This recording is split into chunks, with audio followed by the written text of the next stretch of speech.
Good evening, morning, afternoon, or whatever it is, and welcome to Sports Car GT.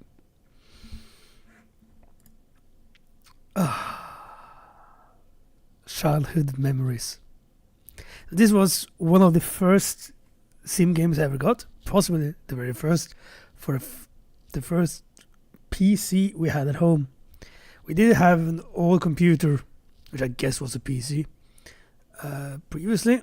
But that one was so old that it started up in DOS, and we had to actually type in Windows .exe and press enter to load into Windows. But for the first proper Windows computer we got, Sports Car GT was the first game that I got. The second game I got. The first game was FIFA something. And then there was Sports Car GT.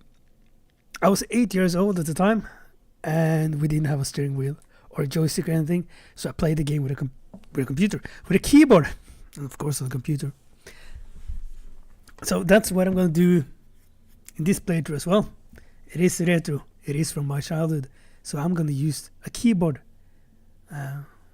It works out quite well. Back then we didn't have the fancy force feedback wheels, direct drive and all that stuff, so people raced with a joystick or a keyboard or a very basic wheel. So it works fine with a keyboard. There are three modes in the game, and that's quick race, career mode, and multiplayer. Multiplayer I've never tried, because back then as an 8-year-old didn't really go online. I didn't know what multiplayer was either. I mean, 8 years old and from Norway, it's not like I know that much English. Quick race is pretty simple. It's a quick race. You choose a vehicle, a car that you own, so the GT3 and the GT2 car, and tracks. You unlock tracks as you progress in career mode.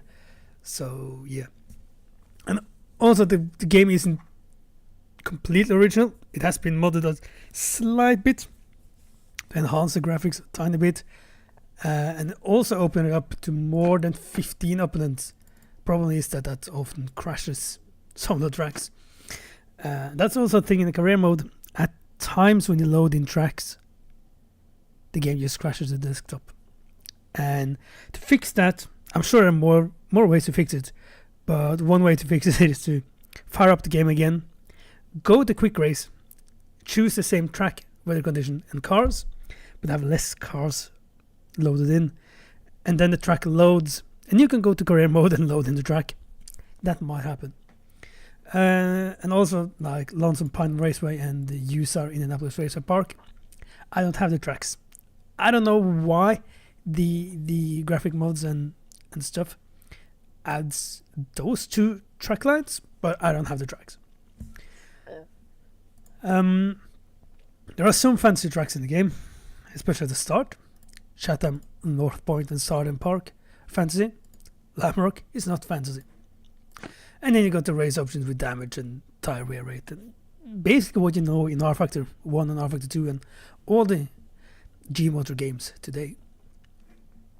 It's also quite basic options. It is enable force feedback, and I have enabled a controller, but I'm going to use a keyboard. You have controller sensitivity and all the normal modern stuff as well. No driving aids, because I don't need it. Graphics, it says 640, 480.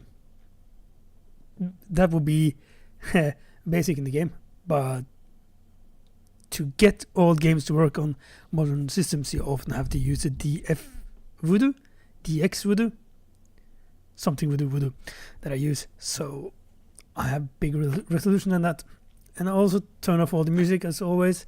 I don't record replays, probably should, and then miscellaneous normal stuff. Yeah, like I said, you have two cars, and you get setups for each car as well. Tire compounds, soft, medium, and hard. There is rain in the game, but not rain tires. Interesting choice. And to get, let's see, do I remember this correctly? Yeah, to get horsepower, I also get Ooh, yep. I also get gallons. If I have metric, so I got liters, and kilos, I got kilowatts. And I'm a horsepower man. I don't understand the rest of it. So it's English measurements. Anyway, the whole point with this stream thing is the career mode. It's not a career mode in terms that you sign contracts, but you buy your own cars and do racing. That's what I'm supposed to do. So you start with 100,000 credits. Insert your own currency there. And you can buy vehicles. So there are 4 classes in the game. It's a GTQ, which for all I understand is a fantasy class. Didn't exist in real life. It is with the Panos Esperante, the BMW M3 and the Porsche 911 with different liveries and stuff. And the GT3 with the Porsche 911, the Panos, the BMW, but also a Saleen Mustang. The GT2 cars, Porsche 911, of course, Saleen Mustang, BMW M3 and a Vector M12. Also there is a difference between the Porsches. You do have the 911 GT2, which has slightly more power and slightly more weight. And also this one actually got even more power. Interesting. And then the GT1 class with the Callaway C12, Porsche GT1. Yep, that one. The Panos GTR1 or GTRi. GTR1, of course. And McLaren F1 GTR and the Lister Storm. And also the Mercedes CLK GTR and one Muscle Raptor. That car isn't very, very aerodynamic. And with the Chevy V8, it's very American.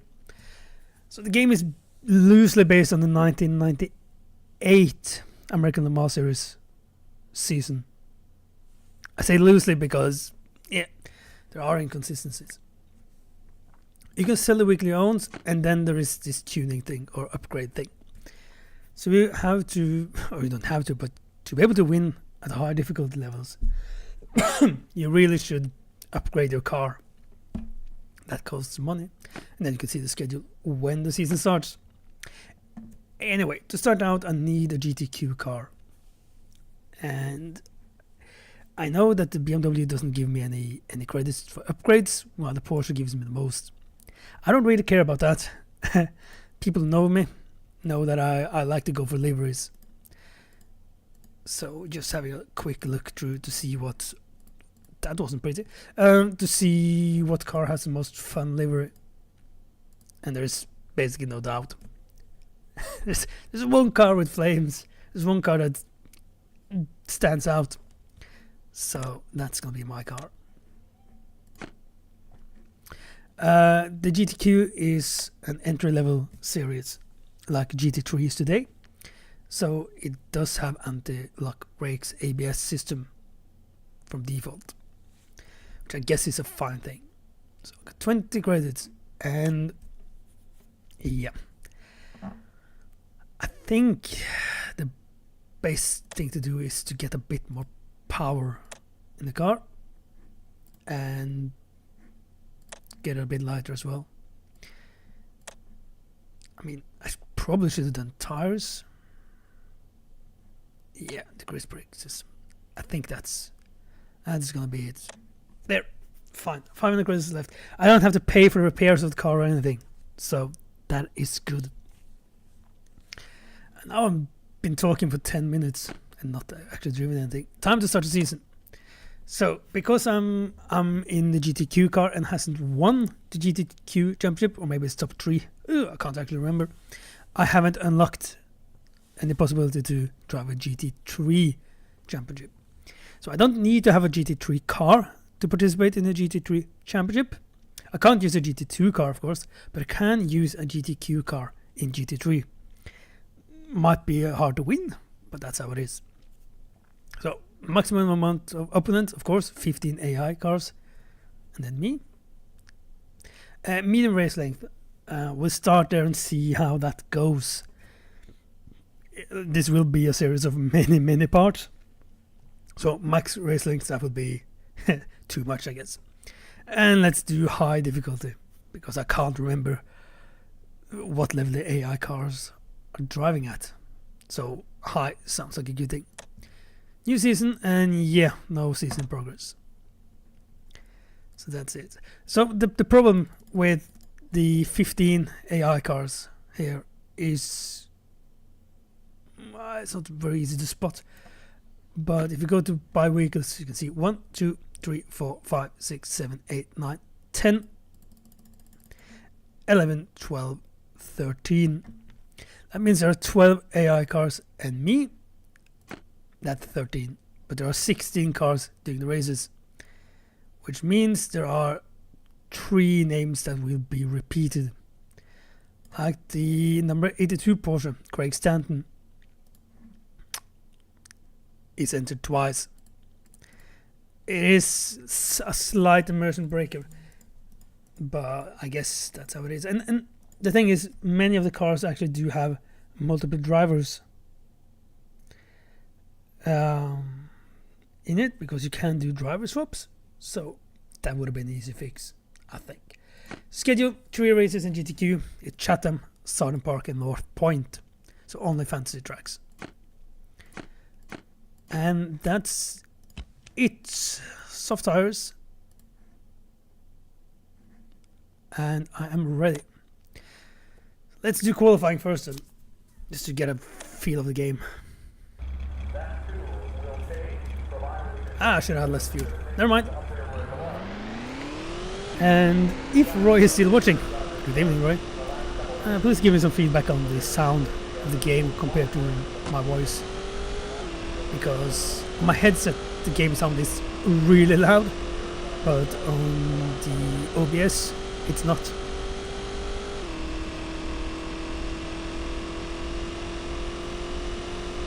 Also the speed is miles per hour, so 130 times something something.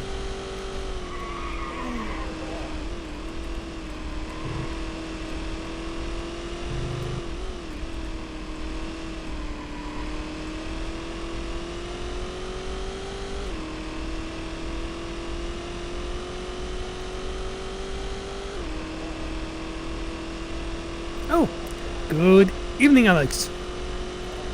I like that you said you were not going to watch anything, and you were the first one to answer the volume mutes. Well, nice to see you.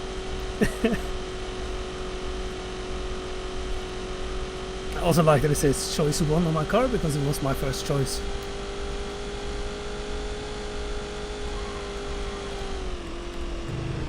Oops.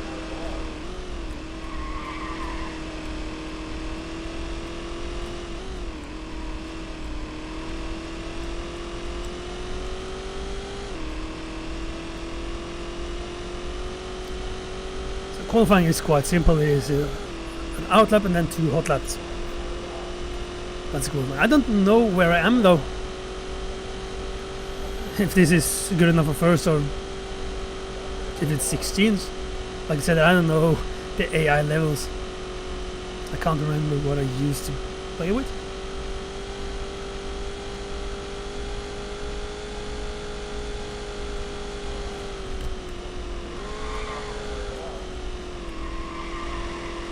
Terminal understeer.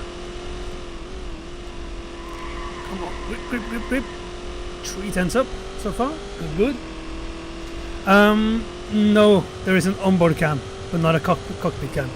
I seem to remember there being a mod that actually makes it a cockpit cam, but I don't have that on. So pole position. It looks like the AI difficulty is fine then, because this is possibly the track that I've been racing the most on, so I should be good here compared to the rest.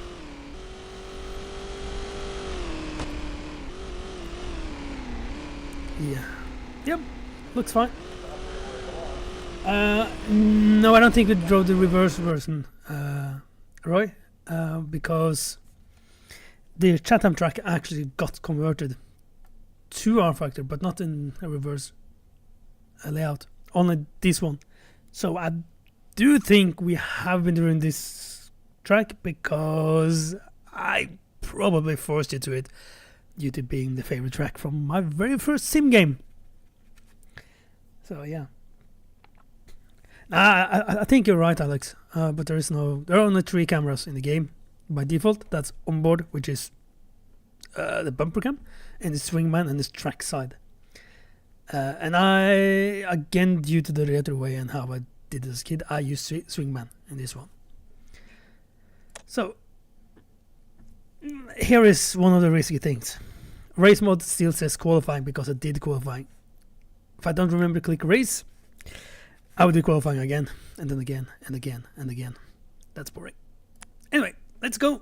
20 minutes of chatham and lots of noise.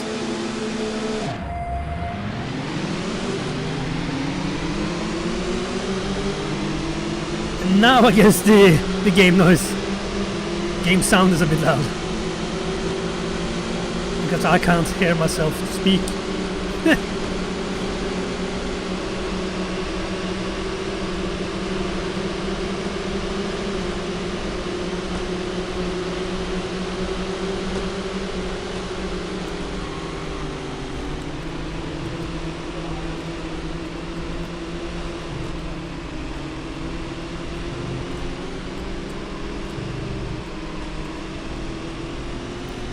Nice. Bit of sound. So, there's one AI that has crashed. So, I spoke before I started driving about being image space incorporated and stuff.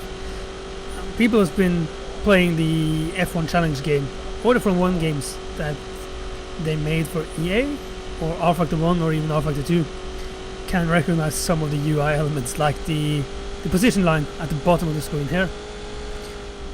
That's still in rFactor 2 as well. I kind of like that one.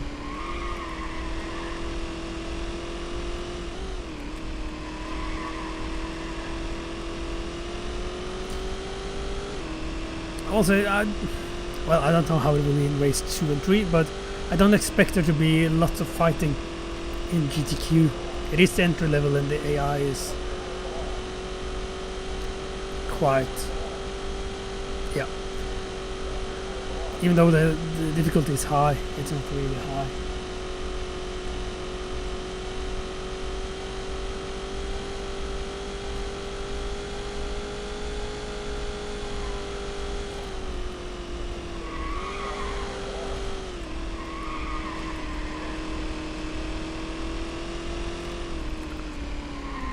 Yeah, there was an AI crash on lap 1, and I like that. The game is 24 years old now, and 24 and a half actually. But the AI is, of course, it got the limitations. It doesn't always pass when it should, and can't get stuck. And yeah, but in terms of making mistakes or having pit strategies and that stuff, the AI is surprisingly good for such an old game.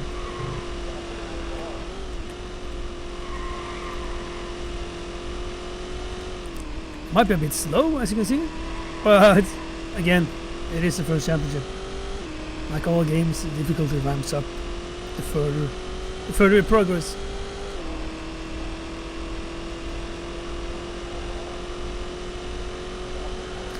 Also, it might be a good idea to do shorter races, because if there's 20-minute races here, there will probably be 25 minutes at the end. But then the GT3 races might actually be 40-50 minutes and so on. And then I'm risking to do the GT2 championship and GT1 championship with hour-long races. Not sure that's a good idea. That's true. There is actually not... well, it is a bit stupid at times, the Grand Prix series as well, but I agree. There is nothing that beats the Grand Prix series AI.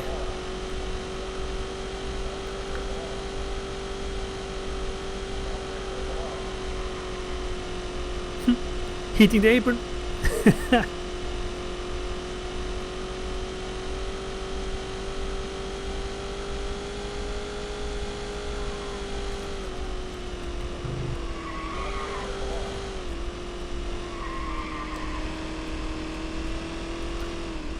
feels like I'm using a cheat code as well, but it is just the fact that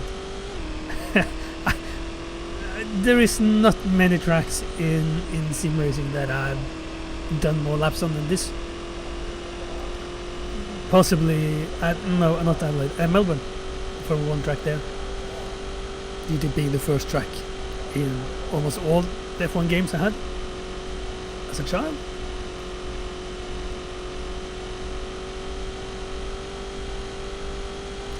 Yeah, you enjoy some trucking, and I do plan, if I win of course, to do some GT3 racing as well. So I guess it will be possible for you to join into this stream after doing a delivery or 3 in the US. So thanks for showing up, Alex. That's always nice to see. Catch you later.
That was a fun camera swing.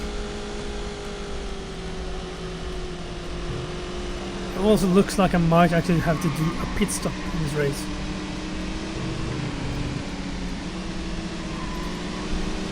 Which makes me think that the fuel usage is scaled based on the race, because yeah, I seem to remember doing this with shorter races and the fuel almost being empty after 10 minutes.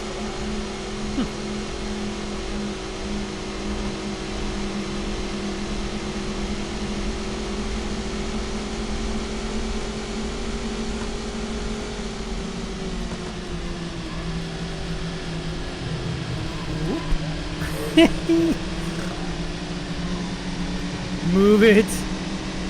Move. It does. Whoops. It does look like the red, white, and blue, or white, red, and blue panels are quite evenly matched.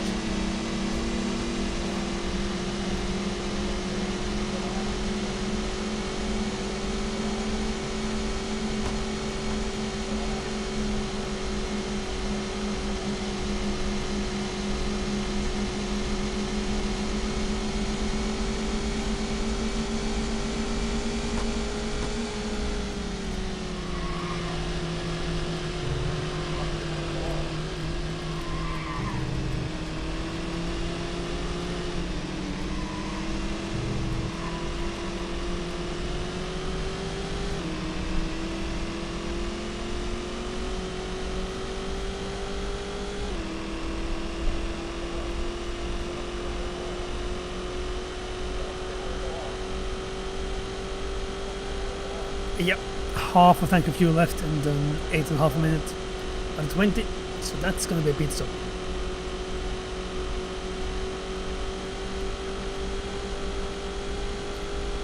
That's not the problem. I can show off the pit stop sequence, which also is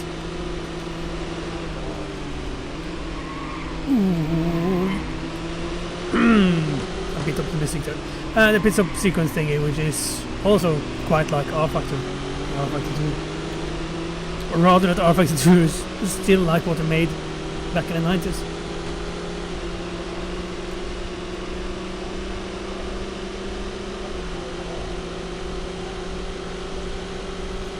I do wonder... Okay, so there's no rear view mirror either in the onboard.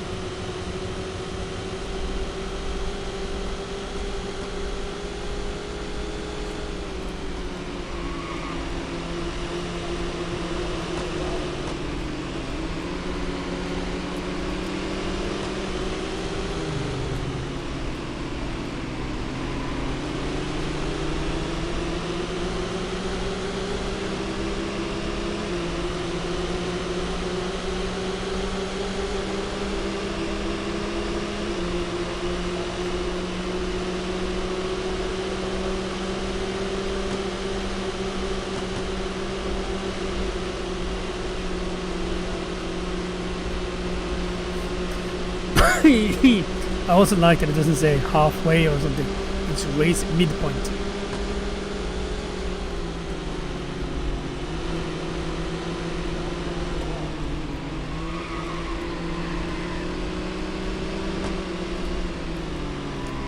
I wonder if I'm in the shortcuts. Yeah, lights, but no. Fourth, I remembered some shortcuts for tire wear and those things, but no. Oh. Yeah, that's also a thing. I don't know if people remember that from the old games. You can turn off backgrounds and clouds and stuff while driving, so you can actually gain some frames per second if needed mid-race. I guess there are more stuff I can turn off as well. It's a blast from the past, obviously.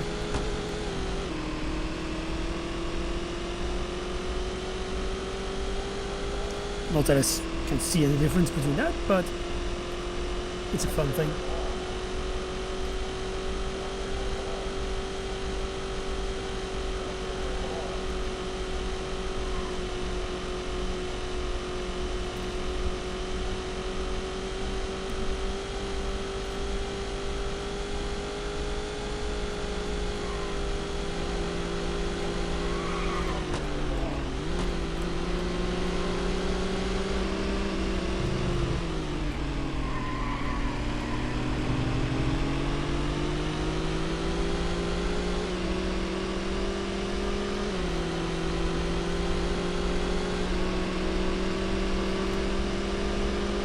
Also like that it sounds like the AI is getting closer, but it's not. It's just that the AI cars have more sound than my car.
New course record.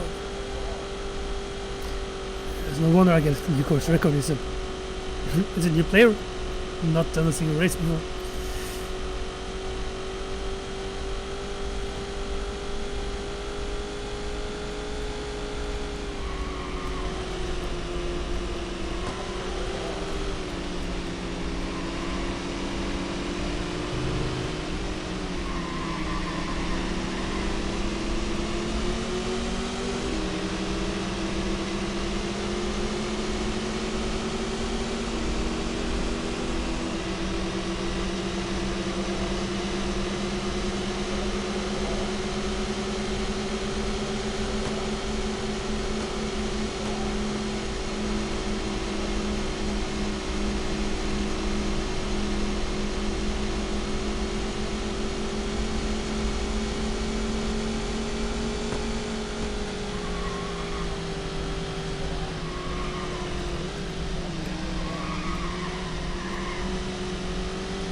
That's probably my first error throughout the race. I'm happy with that. Or not happy that I made an error, but it took this amount of time.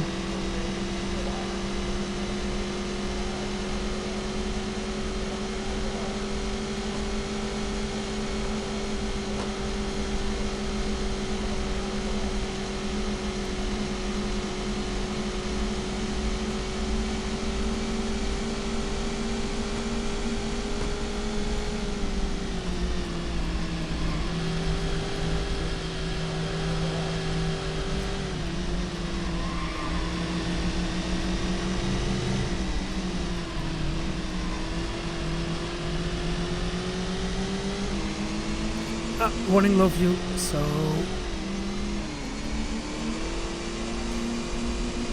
don't need full tank of fuel now. Change the tires, and here you can see I can actually change to an AI driver as well. I don't have to drive the whole race myself. It is possible to do a 3-hour race and change to an AI driver. Fix damage, I don't know if I have any damage, so let's fix it to see. Quick little stop for changing tires.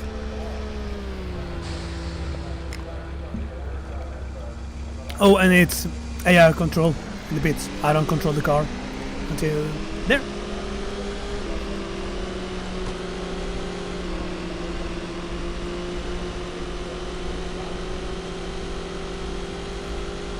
And I'm back in the race.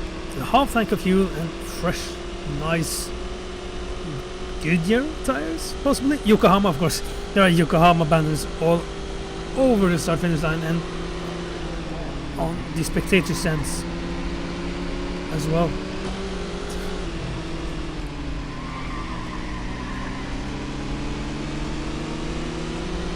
And to the left there it says Yokohama. And on the left side here it says Yokohama. Yep. I guess there's Yokohama tires and not Goodyear.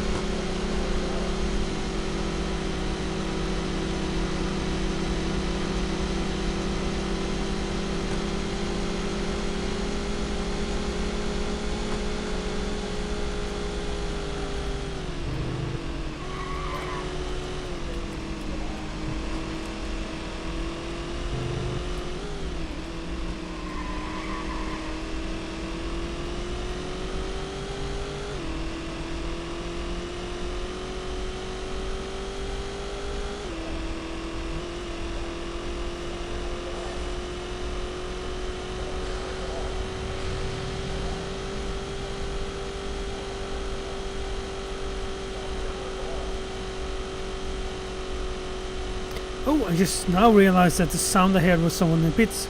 So the AI is pitting as well. At least one of them. So that might be because that AI has run out of fuel or something. Or the AI might have crashed and gotten damaged because I haven't been in an accident yet, but there are damage in the game and that also applies to AI, and it seems like it's fuel related. Interesting. The most interesting thing here then is if there are any AIs who uses a lot less fuel than the others and might actually be able to stretch it doing the whole race without stopping. That can cause some interesting results later on.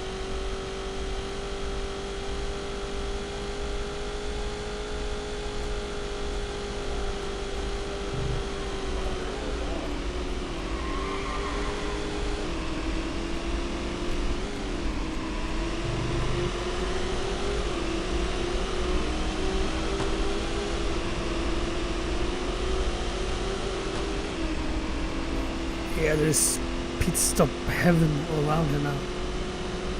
New course record, and it's last lap. It's white flag in the air.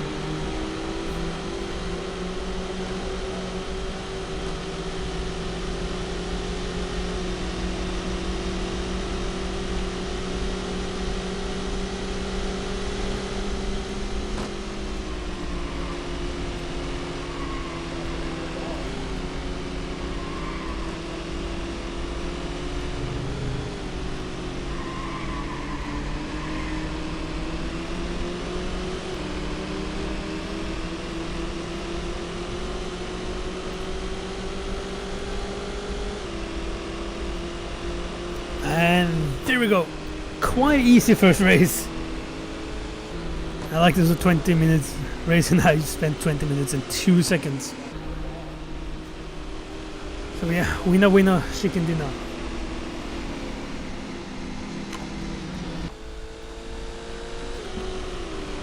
Dan Marvin in second, Alison High in third, and Craig Stanton on fourth and fifth. And the fifth Craig Stanton was also lapped, so yeah. Interesting thing is to get out, you have to press enter exit the race. it looks like you are not getting the results from doing that, but you are. So when you finish a race, you do get some earnings. Race base earnings, fine, difficulty bonus, and race length bonus. And the earnings are, of course, based on the position. And yeah, I'm doing the bare minimum. Well, not quite, because I'm doing medium length races.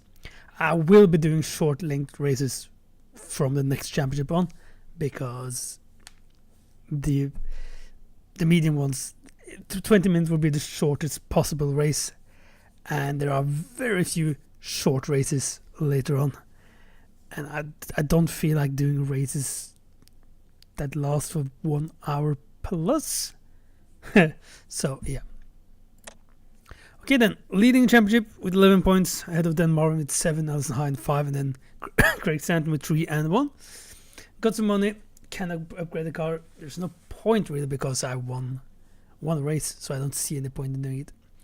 Southern Park is the next race. It is 25 minutes. And for people who have been doing rFactor, or possibly even rFactor 2 or Richard Burns Rally, which have had some rFactor stuff converted, there is a track called Sardian Heights. So I guess there are some image space incorporated Sardian thing. But this track is not the same as the Sardian Heights in rFactor, rFactor 2 and Richard Burns Rally, because the Sardian Heights is a city track. This one is a proper racetrack with an interesting first chicane, to put it that way. And as it felt like the AI was, or the racing was a bit easy in the GTQ, I'm going to skip qualifying. There are two things there. If I skip qualifying, I will start at the back. But also, when you do qualify, the fastest AI will be second and so on. I do see that Dan Marvin is going to start third and Alison Hine sixth. So those are probably going to just streak ahead and leave the rest of the AI. But it might be a bit more fighting and a bit more interesting race from not doing qualifying. Possibly, probably, hopefully. Let's go.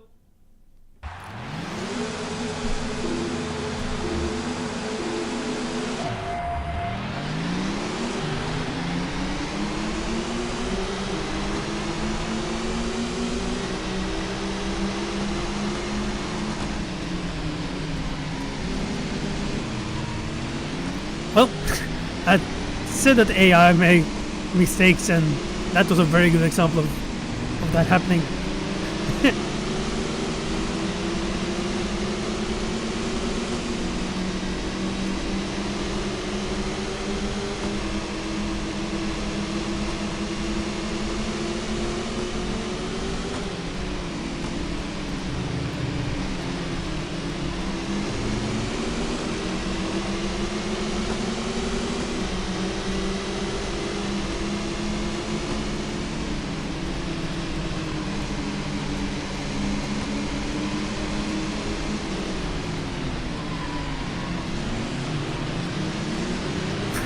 Chaos! It's rush hour. Proper rush hour as well.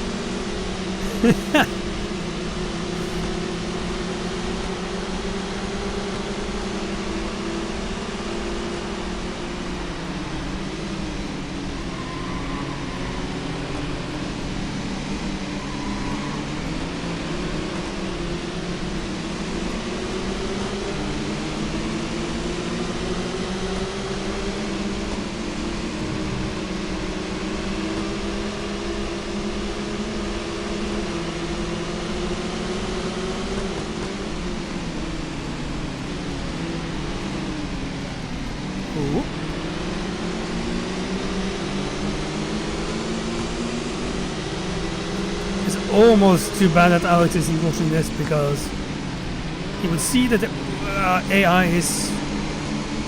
Yeah, looks like I'm drunk and driving. The AI is quite good to fight against and with in this game.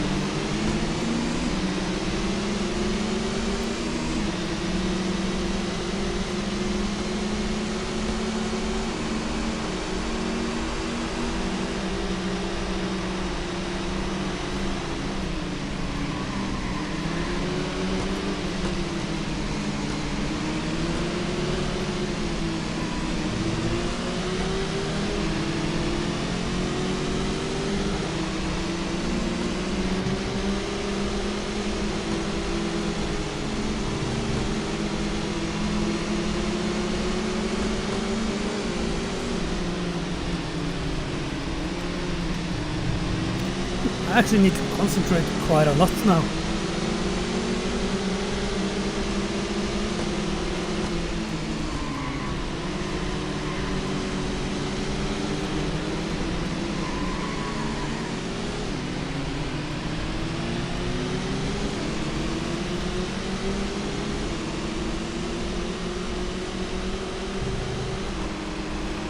Finally some silence. Or not as loud sounds from the AI cars anymore. Nice.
No.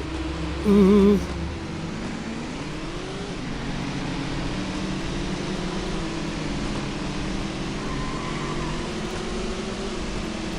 Well, I guess this just proves what I was talking about in the first race. That I didn't expect the following races to be as easy as the first race because of my knowledge of Chatham compared to the rest of the tracks.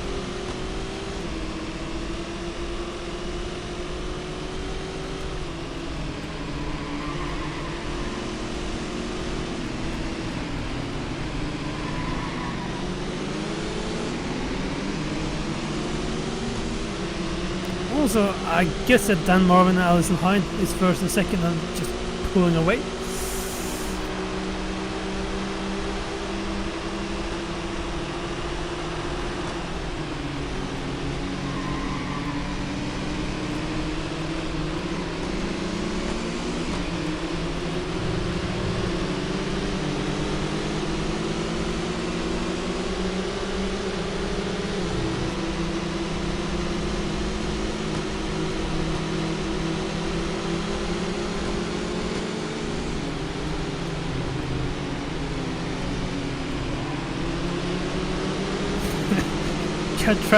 Cut track. Oh, 38, that's Alison Hine.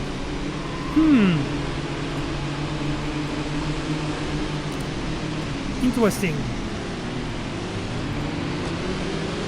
And rush hour again.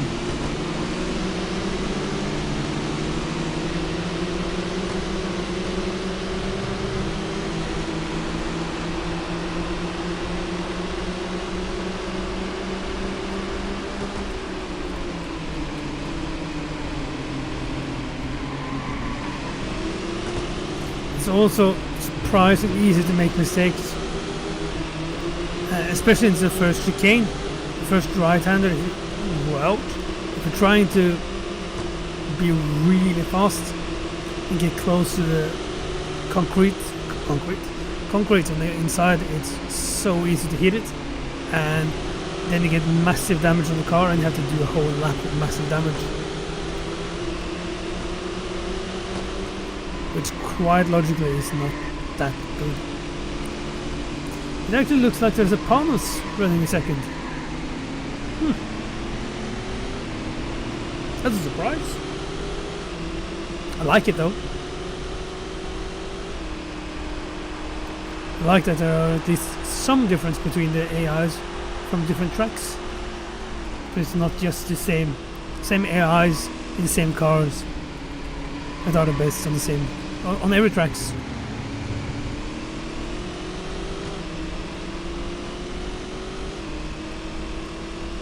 Man, that leading AI is quick.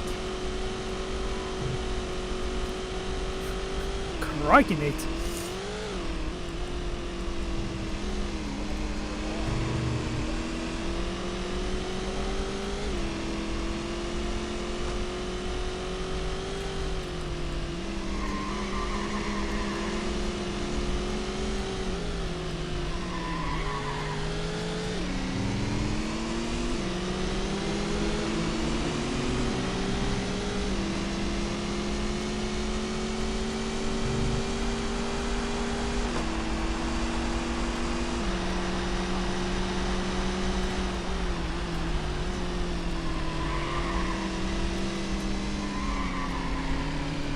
Yep, need to work for money, but that's the fun thing. It wouldn't be easy. It would be easy, but it wouldn't be fun to drive with the AI on easy and just pull away.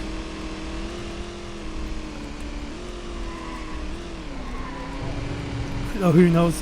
The plan is to play through the whole career thingy. But I mean, if if I end up coming to GT2 or something and not being able to fight for anything due to the difficult level, then I guess I have to go a bit easier. But at the moment, this is fun. Oh, and something has happened with one AI. I see 16th are certainly far behind.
Something you will probably recognize, I think already in GT3, is some of the names of the AI drivers.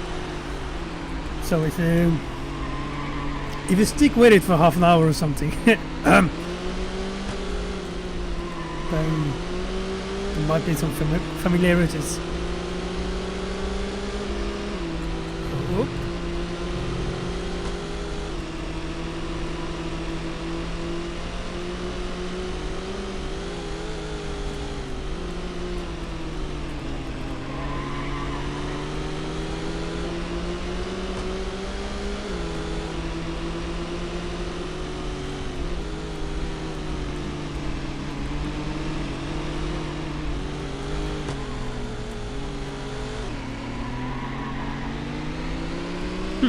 There's one thing catching, there's another thing passing.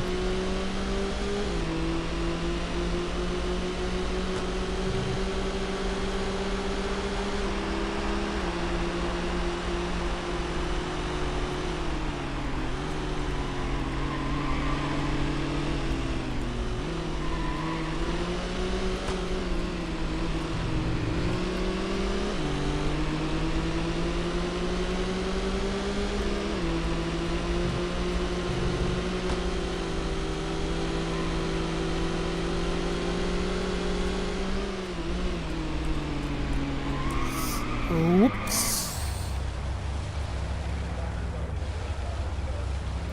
Well, to be fair, then I should just wait when I'm spinning around. It is just a game, so I can be a bit fair. Starting with BMW in the game, and then look at the corner as well. Up against the next cars. Yeah. Yeah, no, the PlayStation version had the same idea about upgrading and stuff, but I must admit I haven't actually tried it. But from everything I read about the sports car GT on PlayStation, it was quite bad compared to the PC version. You can see that on the the aggregated scores and reviews as well. Where the PC version often got 7 out of 10, 8 out of 10, 8 or 5 out of 10. The PlayStation Sports Car GT, I think, averages on something like 35 or 40 out of 100. So yeah, I guess that's my point of view, which made the PlayStation game never made a proper racing game again afterwards.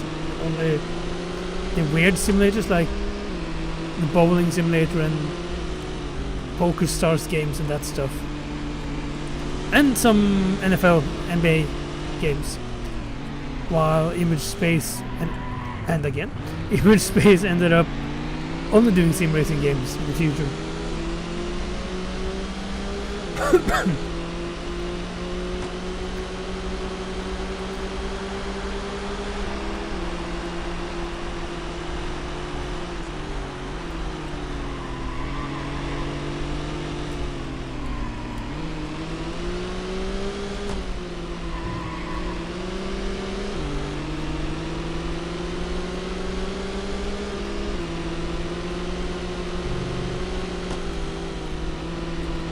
That BMW is really quick in a straight line. Also, there's been an AI in the pits. I see that we've lap number 16 without me actually noticing it.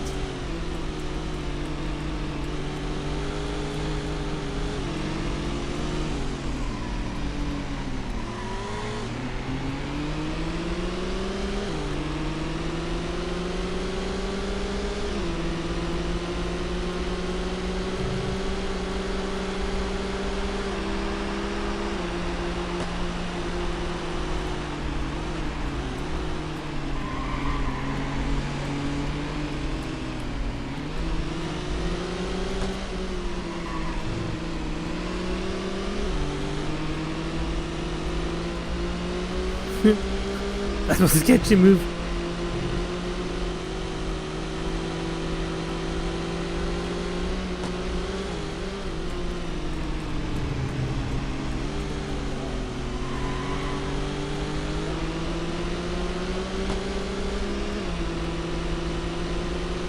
Well, I guess I might have to resort to using the lap car then. Maybe not. Maybe not. There. Good. Finally.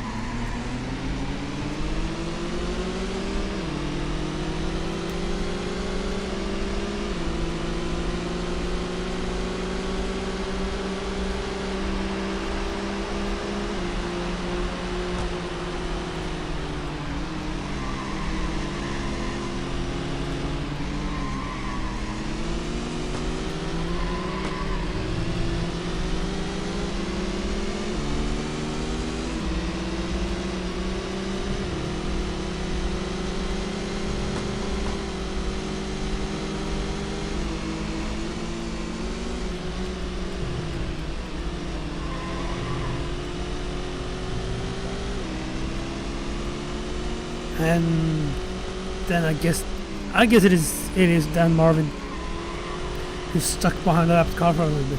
That's good. Good for me, good for me, good for my race, good for my championship.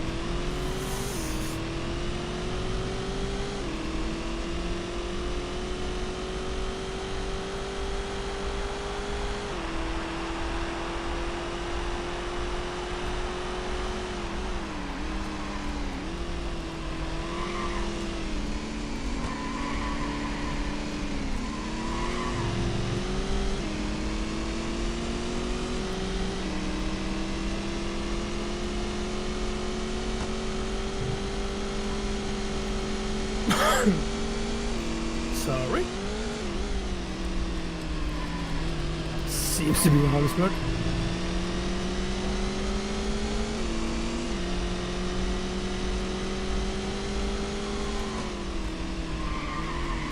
Oh, good. Nice. Oh! I see the second place car is still stuck behind the panels. Like I said, the AI is quite good, but at times it struggles a bit with passing, which is quite evident. Oh, warning low fuel. the exact time I actually pass the pit entry, I get the warning of love you. Nice game, nice. There's basically nothing left.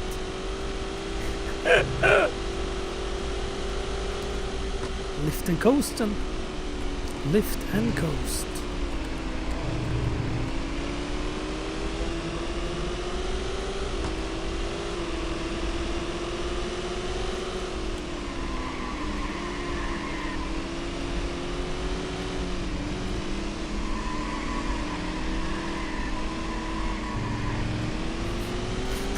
Screeching wheels.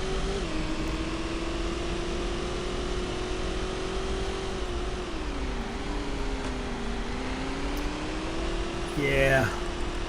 It's fine, it's fine, it's fine, it's fine, it's fine. There's some wing changes as well then. 15 seconds, that's fine. That's fine.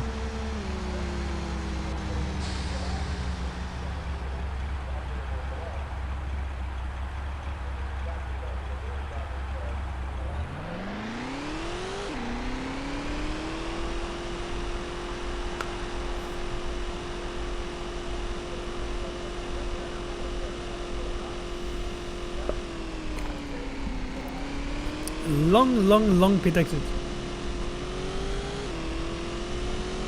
Let's go. And I really hope that the AIs are gonna pit as well in this race. They should, but I also lost it 5 minutes longer. Norwegian, North English, 5 minutes longer than the last race before pitting. So.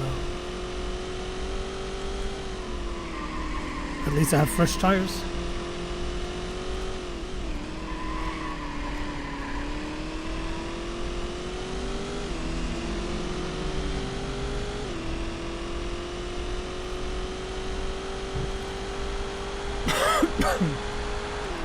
Yep, some of the AIs are pitting. Good.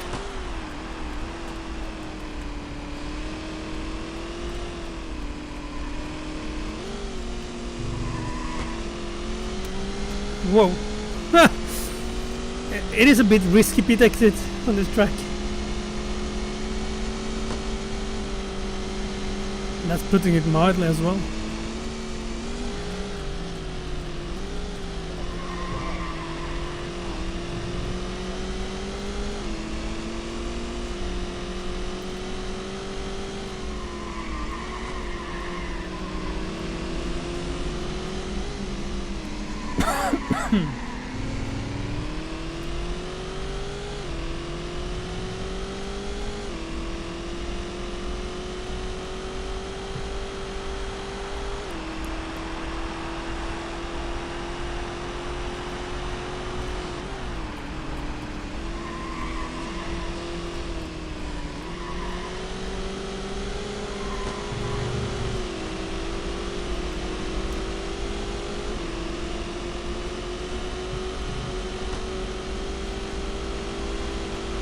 Ah, I'm back in the lead.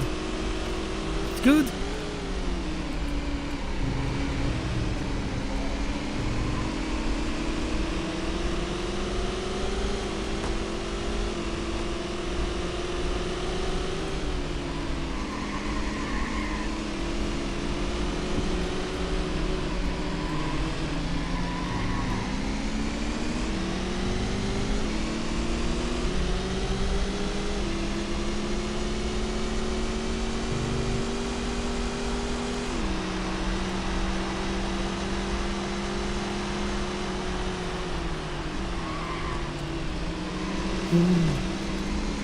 Like I said, it's very easy to hit the inside walls in a chicane.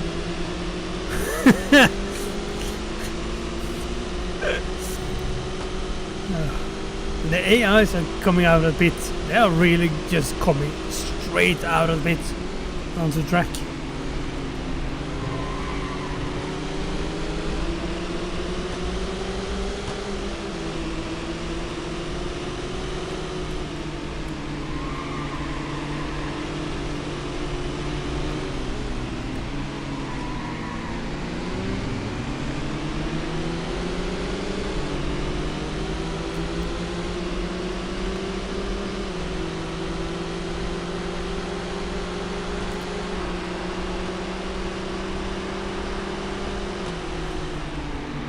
no.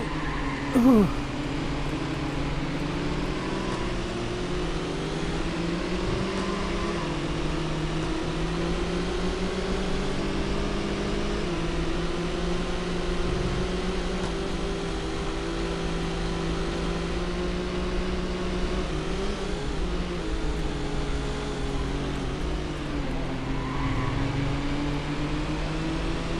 Yeah, straight up.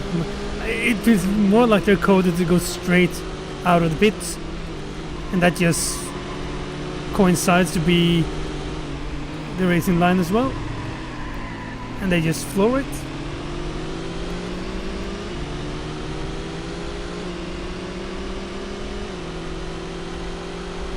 I mean, the positive thing with it is that the AI also crashes with the AI there. It doesn't make it any less scary for me.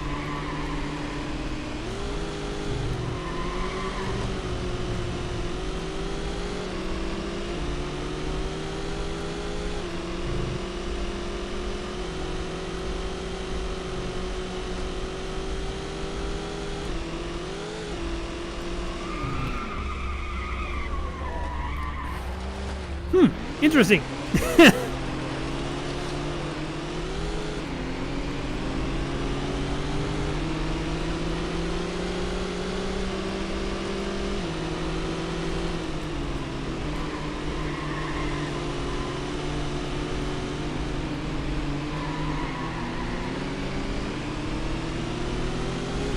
That was a fine little spinneroo, showing off for the spectators.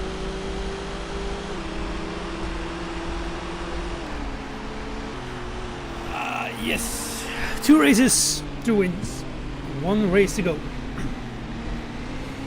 1 race to go, and it's time for shorter races. It sounds like I think the game is boring. It's not, but there's having longer races doesn't give how to explain. So the longer races, when it's not much longer, don't give the game an extra dimension. If you do a race that's 15 minutes or 35 minutes, that doesn't change the dimension of the race and the game a lot. But I mean, if you were doing a 10-minute race or a 90-minute race, that would change the dynamics, but no one got time for that. So basically, heading into the last race of the season, there's only Dan Marvin that can beat me. So, third or better, and I have to win. It's a half-hour race at North Point. I'm surely not going to do qualifying when it's a half an hour race.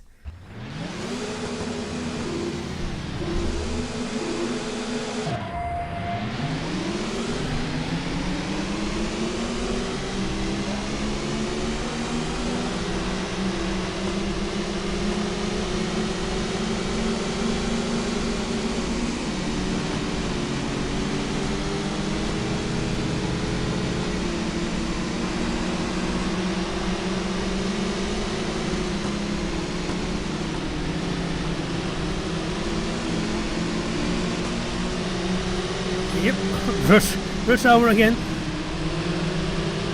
and not with Jackie Chan.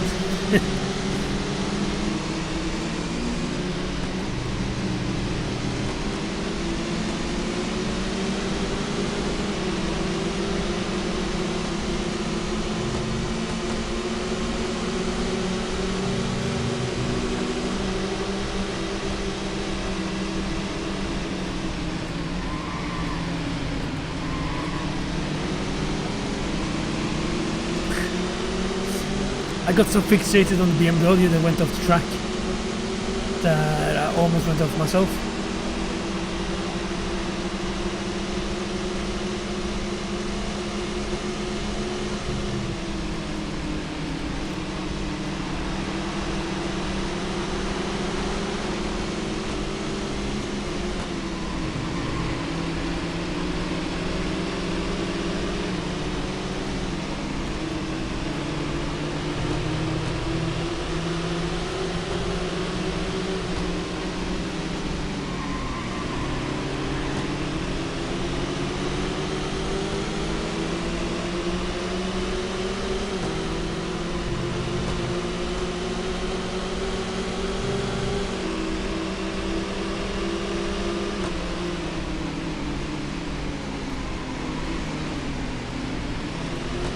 Oh, hello there.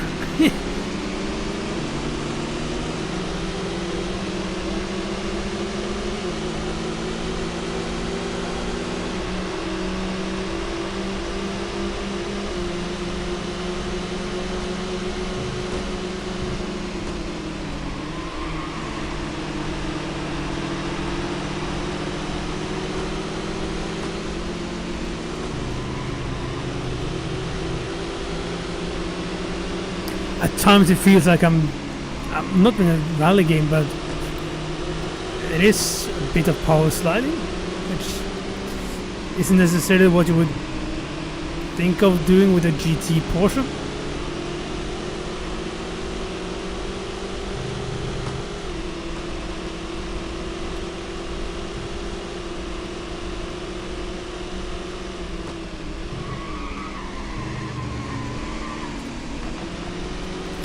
Ooh.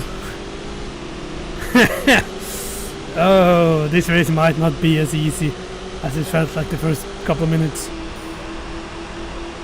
Both in terms of AI speed, but also me making mistakes.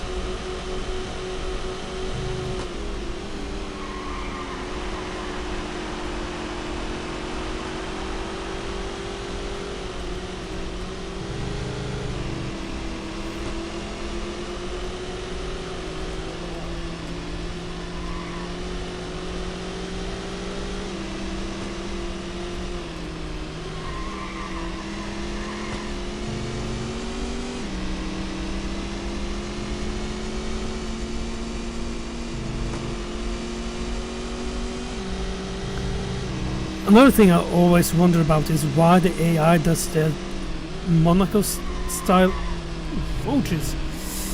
Monaco style thing down the hill. There is a bump on the straight line, so I don't understand why they always go right and left.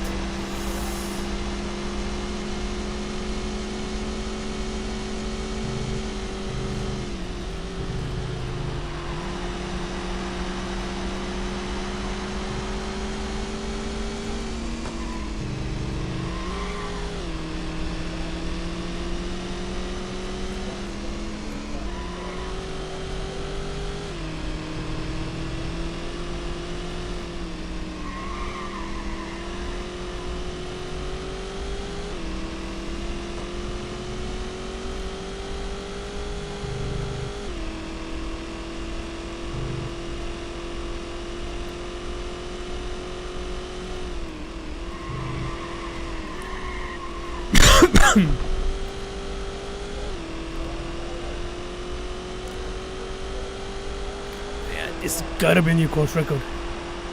No? No? Huh?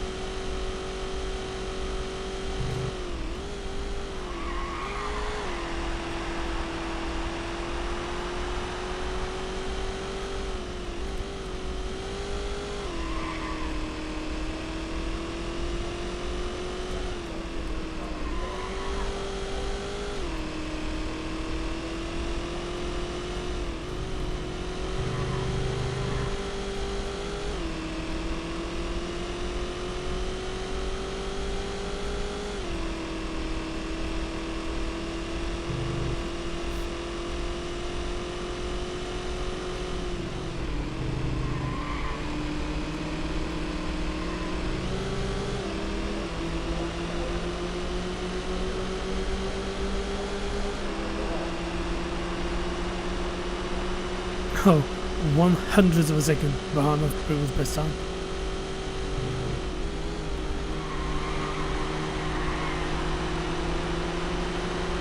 My middle name is Consistency.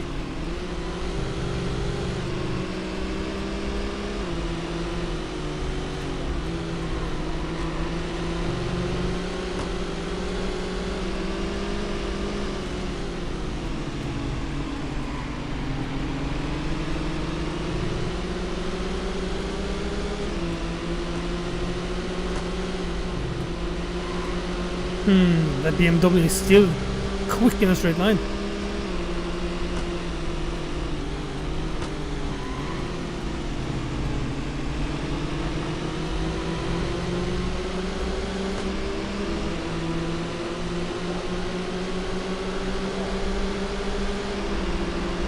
thought it was Veronica.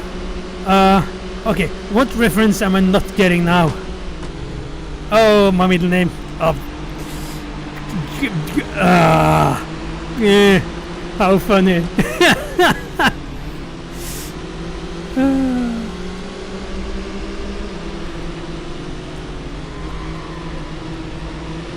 Well, maybe it's not consistency, but it sure as hell is not Veronica.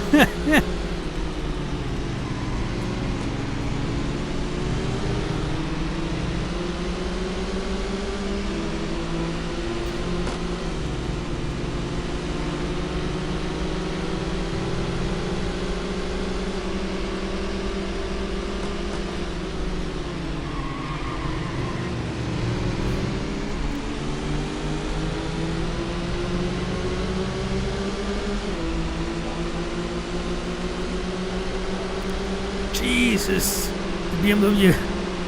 Come on.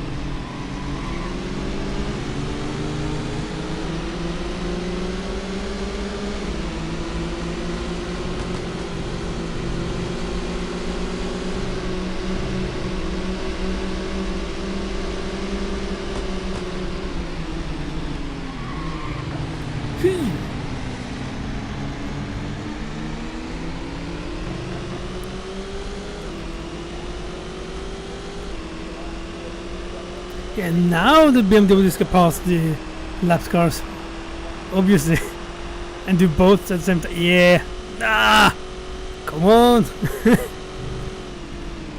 Oh, someone almost spun.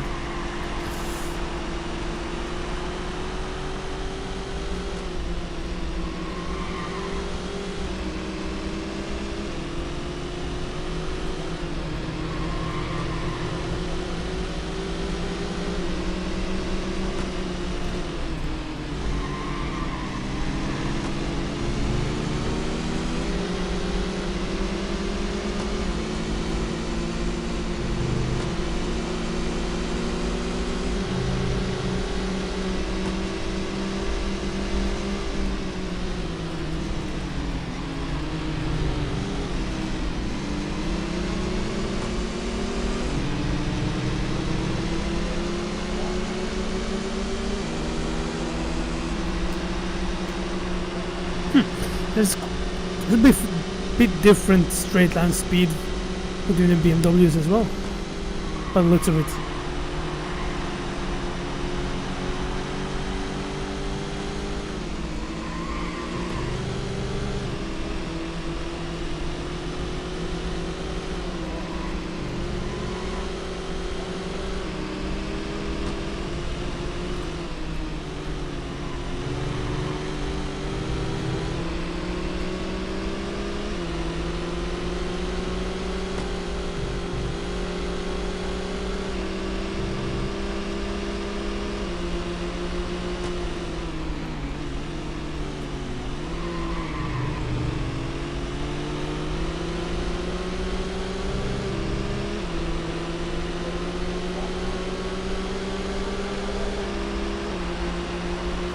Slipstream, come on, come on, come on! Nah, not a chance.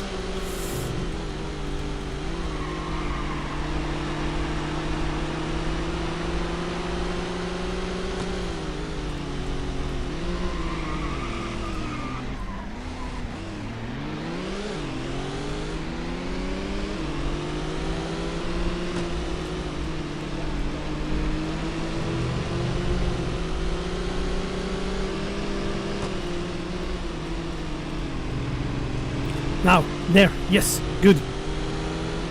Good. Up into the lead. Up into the ass of Timo.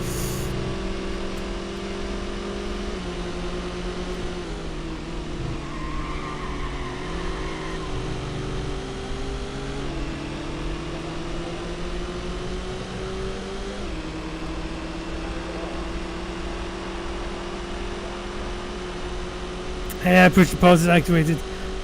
I don't feel that was a push to pass. Might have been a little nudge, but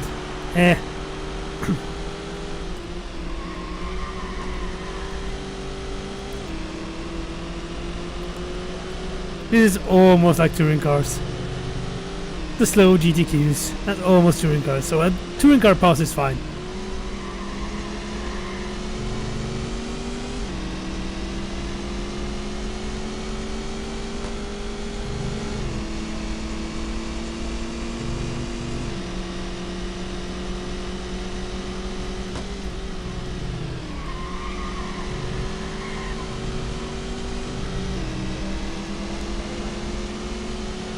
Yeah, I did spin him. I did wait for him though. I didn't mean to spin him, so I did wait. Let him by before passing him again.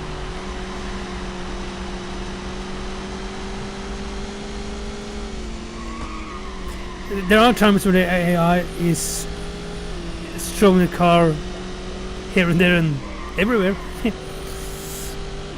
And if I happen to connect with an AI while the AI is being erratic and I'm spinning him around or her around, then I don't really care about that.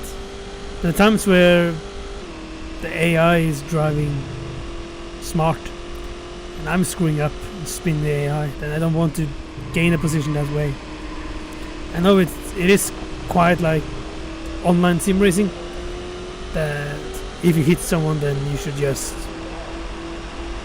wait in a safe area to let the guy by.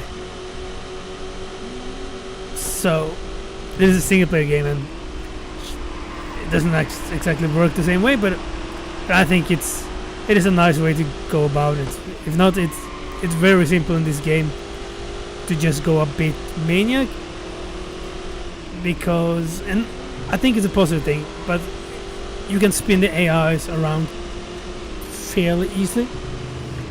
Many games it's like you can spin around, and if you hit the AI you spin around, and if the AI hit you, you get turned around, but the AI doesn't drive with the same physics in a way. So in many games the AIs are on the rails, and whatever happens they won't crash or they won't spin out, even though you do.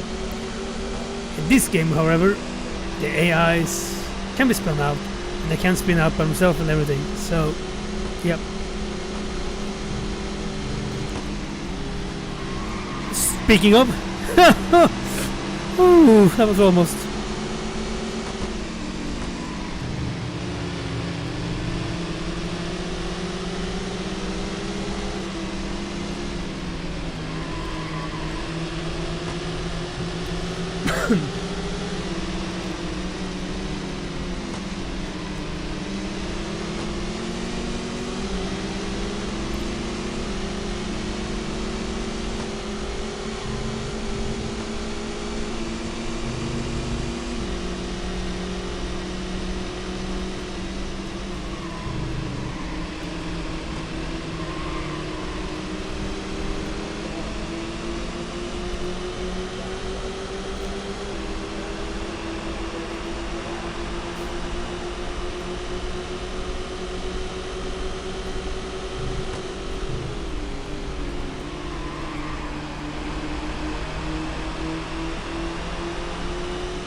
Yeah, love you. Yeah, love you. Yeah.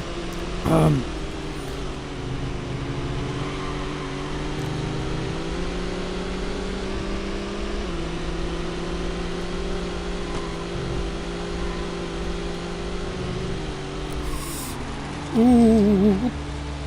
Hoppa!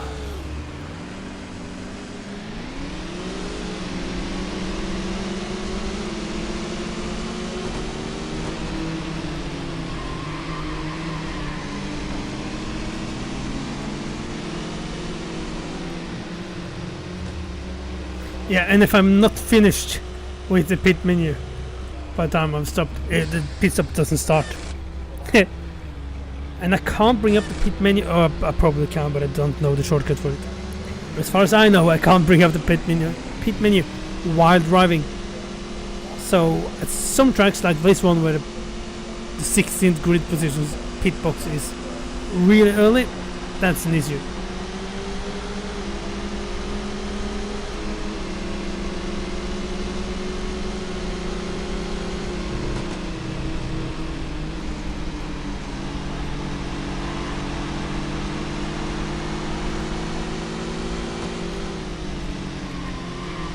Also, for some reason, the game has a horn. I don't know why, but it has.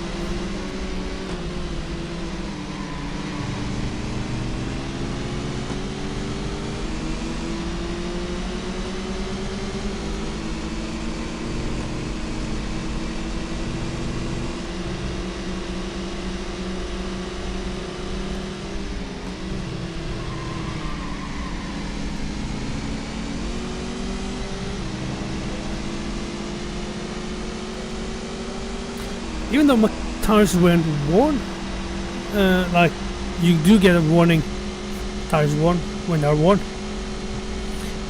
I can feel a bit of, doesn't look like there, but I can feel a bit of difference in grip with the new tires.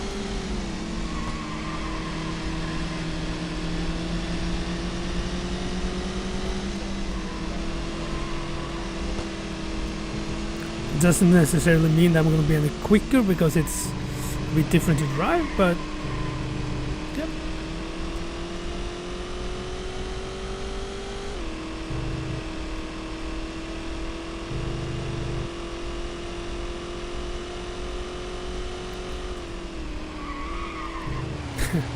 I'm certainly not going to go quicker when I go off the track.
I keep going off the track.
This is what people call overdriving, trying to get the new best lap and making mistakes every single lap.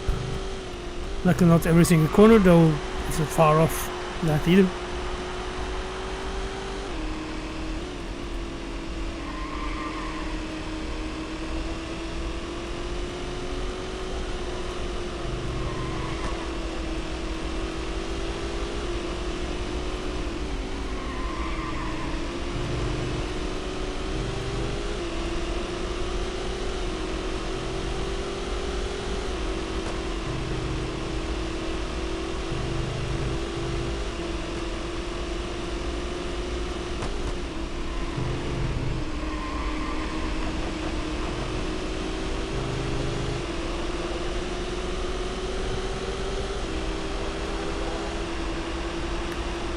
Yay! Find a new course record. Whew! Only took me 24 minutes. Oh, I never tried tracks outside of the track. Another AI has been off.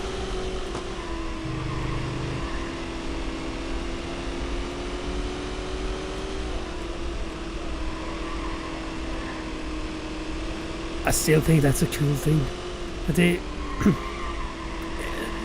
like some games, also modern games, maybe not the most recent one, but from big franchises like Codemasters F1 series, the cars on the other side of the track isn't actually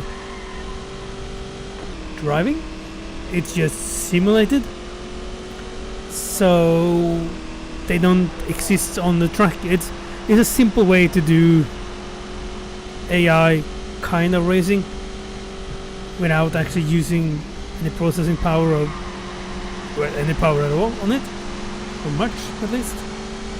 That doesn't happen in Sports Car GT.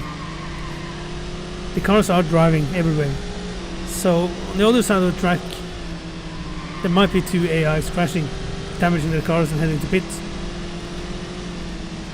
So I appreciate that. It does add a bit to the game. It is something that people don't often think about, because even in the games where the AI doesn't race but are just simulated, they can still retire and have issues. So it feels like they are racing, it feels like they are active on the track, but they're not. Here they actually are.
Whoop. It's fine, it's fine, it's fine. Come on. Whew, it was almost not fine.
speaking of, well, I'm so focused on there might be an accident ahead of me that I go off myself.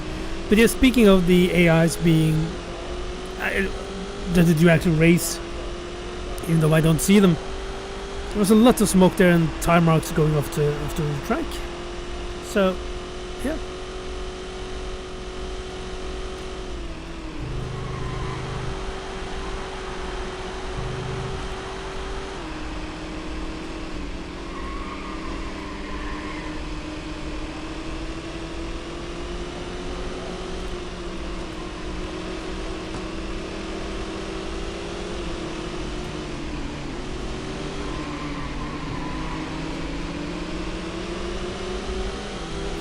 I also like that I have said there is a damage model in the game, but I still haven't gotten any damage on my car because I've not been in an accident. But I promise there is a damage model in the game, and it can actually be a bit not unforgiving, but it can cause some big issues. It's likely there will happen things in the GT3 championship that shows it. There's a couple of tracks that, well, especially one. The first GT3 race has, and the first corner the first track in the GT3 championship is, yeah, it's a challenge.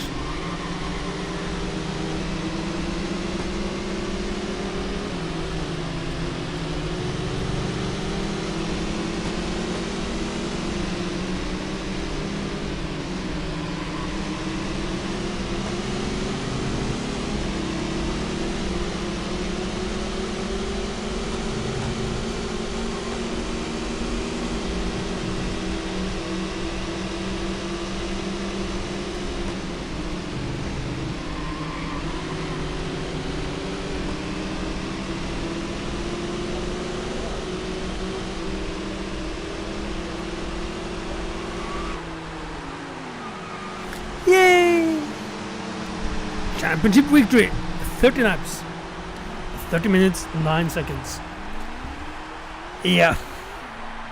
Yeah, no, not going to do medium length races anymore. It will. Yeah.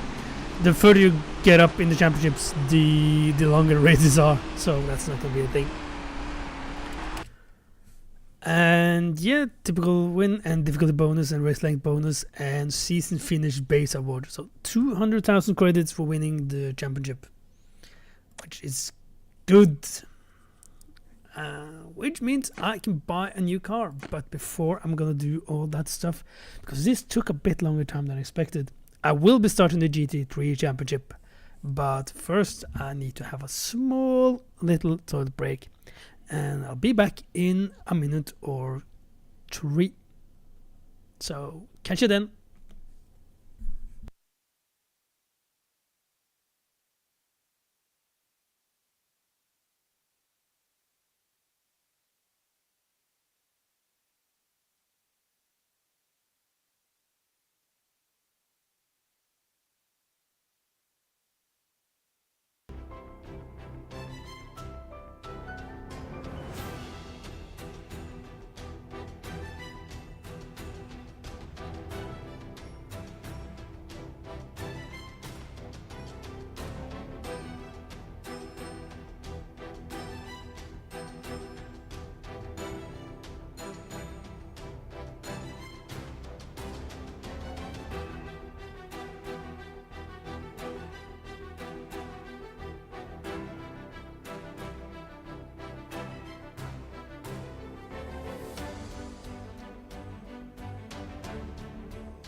And voila! We are back. And it's time for GT3. Finally something real. It is a simulator. It's supposed to be real. And GTQ is a fantasy thing. So, I guess we will need to buy a vehicle. I can upgrade my GTQ. And while it would be cool, no. We should do this properly. So, GT3. So what car to choose then? Usually I go after liveries. Yeah, typical.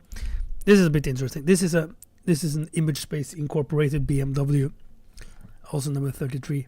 I'm not going to buy either of them because they have an image space incorporated employee behind the wheel. So that's fantasy driver, of course, but I like that touch.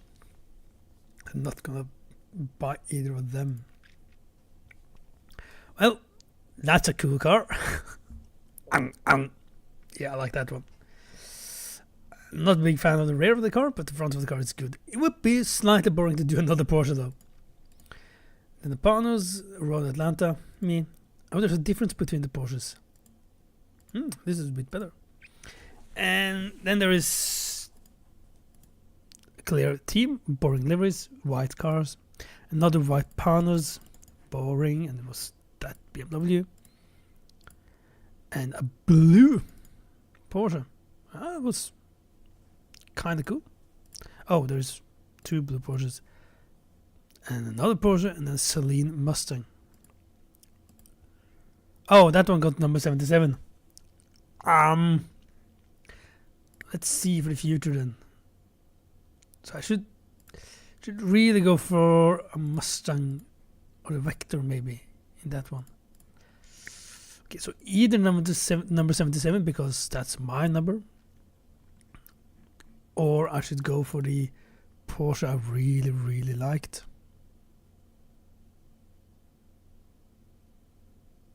But do a Porsche again is a bit boring.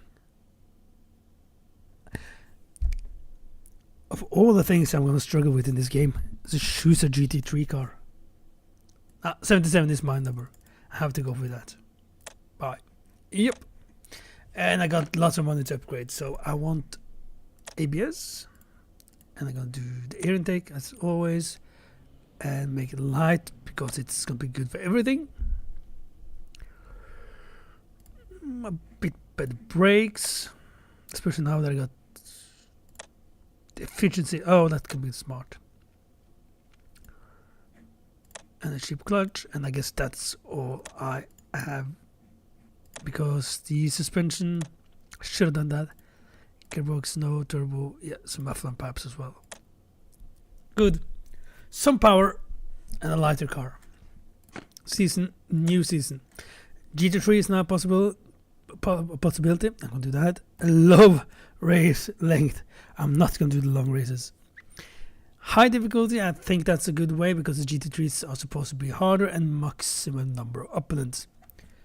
So, here's the thing. In GTQ, we had 2 or 3 drivers who were repeated due to lack of cars. New season. Yep, abandoned the previous.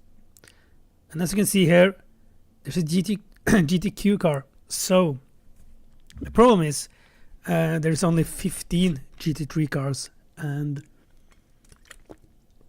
I replaced one. So it's not like in many other games with the career modes where you get an extra car for driving yourself. Instead you're actually ending up replacing a driver here. Even though you buy the car yourself. Whatever. So GTQs, they don't have any lower classes to fill up, but as you get into higher classes you can fill up with other cars. So in GT3s there's going to be 14 GT3 cars with AIs and 1 GTQ, and the GTQ car is not going to be tuned, so that's going to be as slow as normal. So it's basically 14 cars to fight against. the schedule.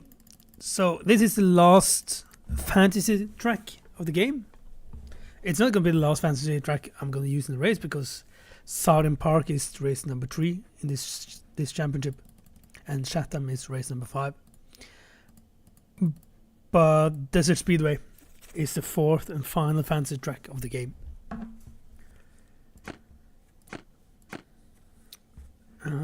Yeah, and regarding the Image Space Incorporated guys, Joe Campana, number 33 BMW, the 11th, and oh, this was slow. This was really slow.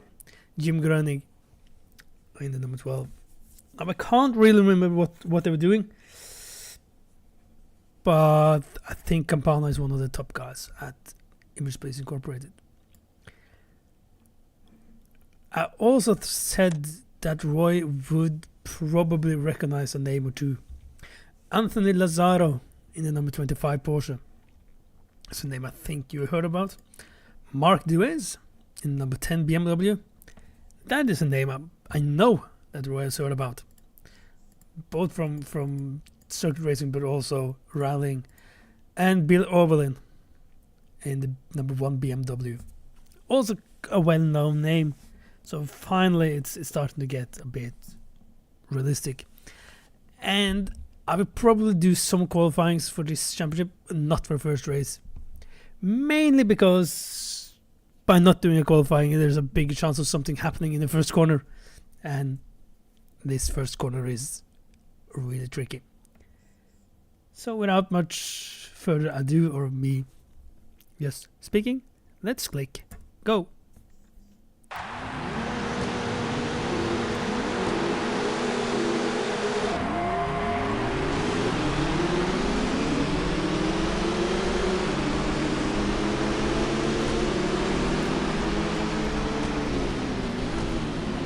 Yep, chaos happening already. I don't see a thing. There's been someone who's been crashing. Yeah, that corner is really tricky, and it's one thing is in the start. Oh, there's more stuff happening. You can see the cars up front to left hitting each other. But yeah, one thing is at the start with that many cars, but also when driving alone, that first chicane is extremely tricky to do right and not hit anything or lose a lot of time. The problem is when you're fighting with other cars, you can't go too slow because they will just ram you in the rear. But if you go too fast, you're gonna crash. So this might be a race where I'm gonna struggle, even though it doesn't look like it right now. It is a big chance of that happening. There's still stuff happening in the first corner.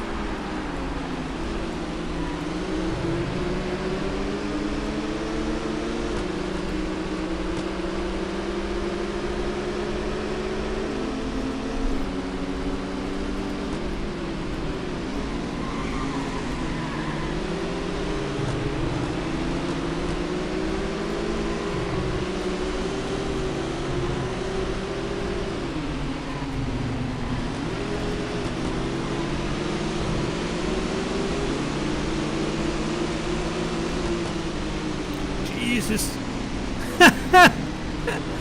Yeah, I told you the AI is making mistakes and they're hitting each other and everything. That AI spun the other in a way that would even make me a bit yeah, it would make me blush.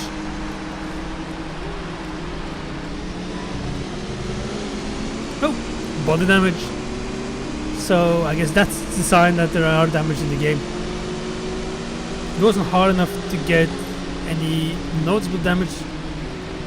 Like, you could see it, but the body is damaged, and that will impact the car's top speed and acceleration. So just one little damage when it wasn't a harder hit than that is probably going to be fine. But having more than one body damage, that's when it starts to get a bit more tricky. You're going to lose a lot of time fixing it in the pits, but you're also going to lose a lot of time driving with it. But thinking of the cars that I have passed so far, I think the Porsche I was considering buying is the car leading. Oh, I hate that chicane. I hate it.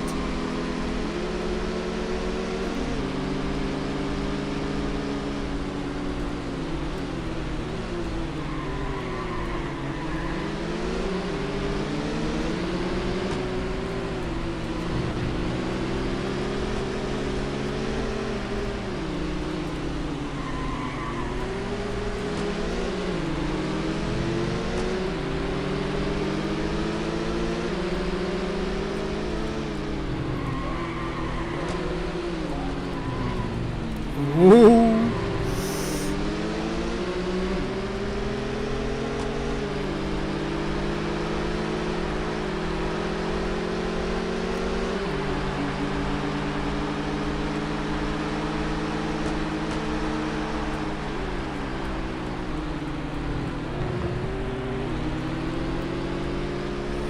I would assume that if I nail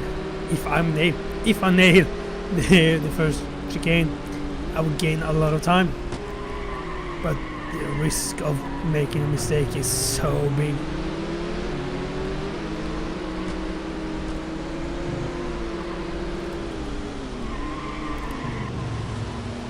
Speaking of mistakes,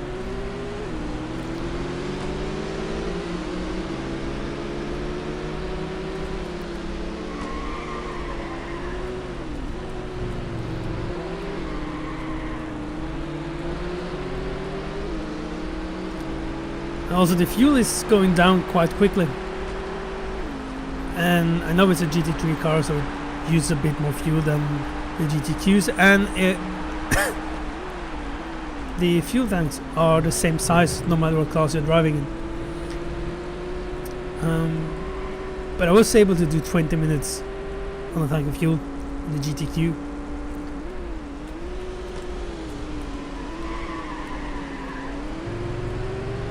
Oh, I saw some smoke.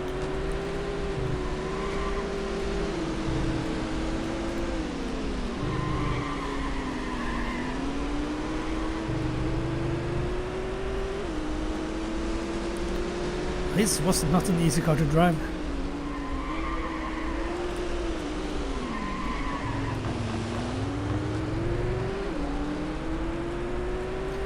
I'm gaining a bit on the leader, but it's not like I'm pulling away massively from the ones behind either.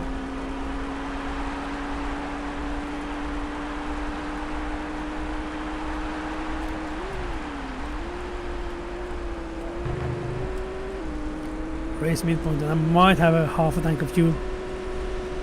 It's gonna be interesting.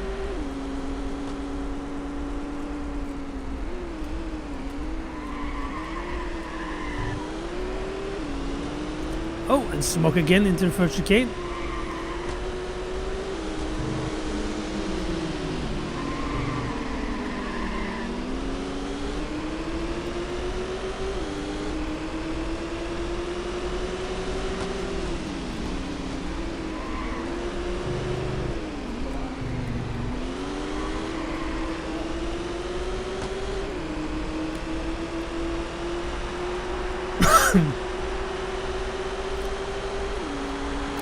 Come on, yay!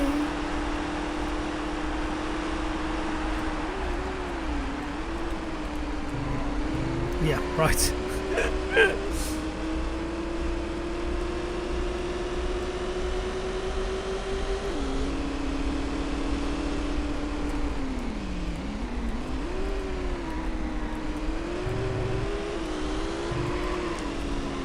No, no, no, no!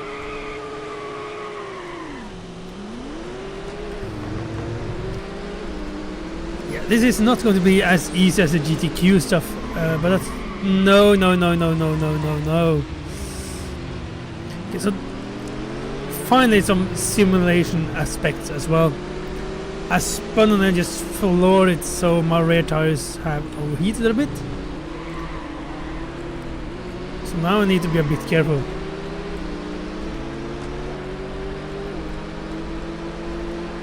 Yeah, 4 minutes left. I'm not sure. I don't think I'll be able to get first position.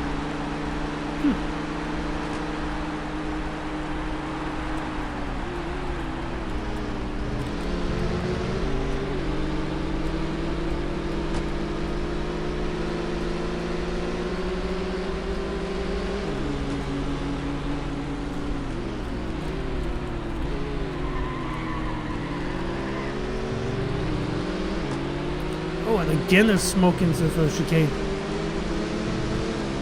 Hasn't been anything major stuff happening there though.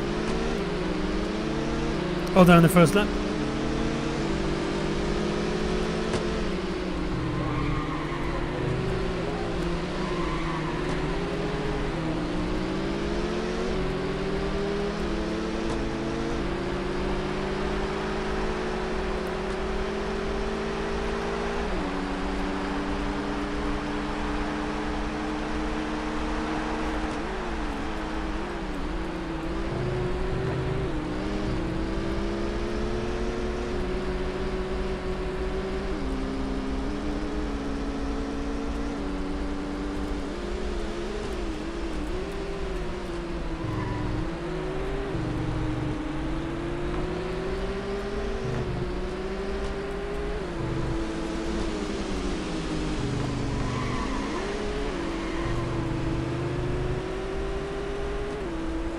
Oh, and fuel and 2 minutes left. Someone is in the pit. 2 cars is in the pit. So that, for me, points to someone being in the incident, not due to strategy. Oh, this can be.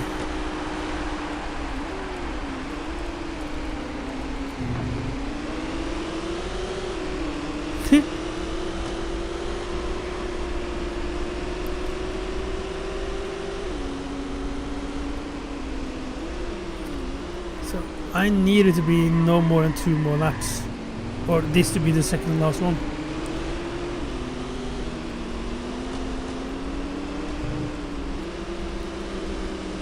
If not, I am in huge fuel problems.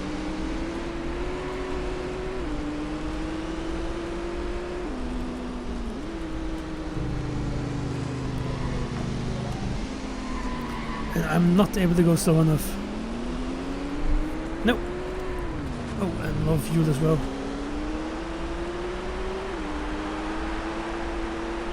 Ooh.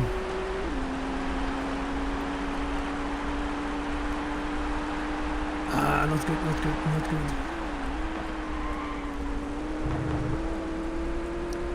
Now that's stressing me out. It's a good thing that the AI is a bit poor at overtaking back markers.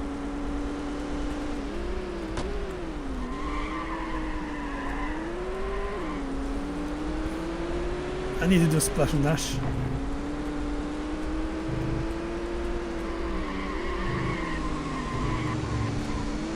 And not a mistake. Now I regret trying to save fuel. Lose me precious seconds in time.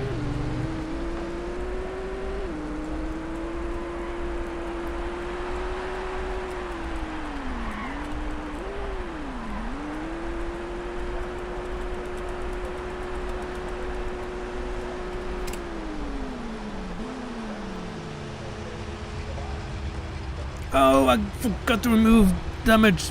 Rah!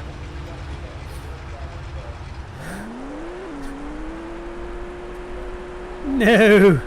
Well, probably didn't do much in the end either.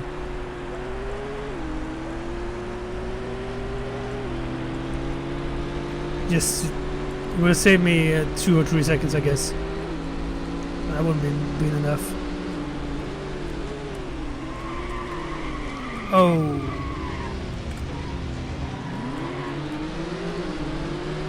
Warning, low fuel. Yeah. That's not what I'm afraid of now.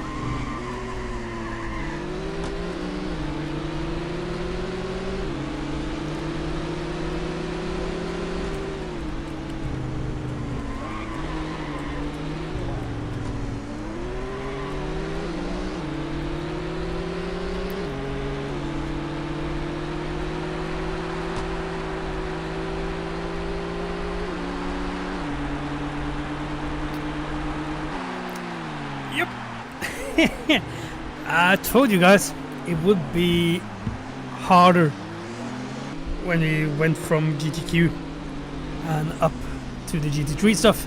It won't be as easy to win, and it wasn't. It ended up being Mark DeWitt who won the race ahead of Tom Peterson, Jim Gröning, me and Joe Campana. So, and this is an interesting thing. You only get prize money for the podium positions. You did not get prize money if you're outside the podium. So let's say I did a perfect race there. I just needed to upgrade my car. It wouldn't be possible. I would just not be able to upgrade the car. So yes, into garage and change to soft compound tires. I forgot about that. So I guess we're just going to jump and do qualifying then for Lime Rock, which is a 20-minute race. And remember, the very first race I did in GTQ was 20 minutes. That was medium length.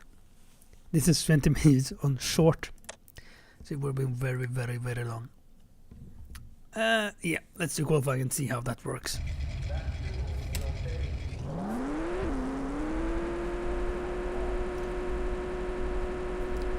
I also think that when you see the real life tracks in this game, that's probably when you really start to think about the age of the game, because you recognize the track and the corners are correct and everything like that, but it's not exactly a laser scan, to put it mildly. For it being from 1999 and being in development in the late 90s, I think it looks really good. But compared to what you have today, yeah. This is how you see that the game is old.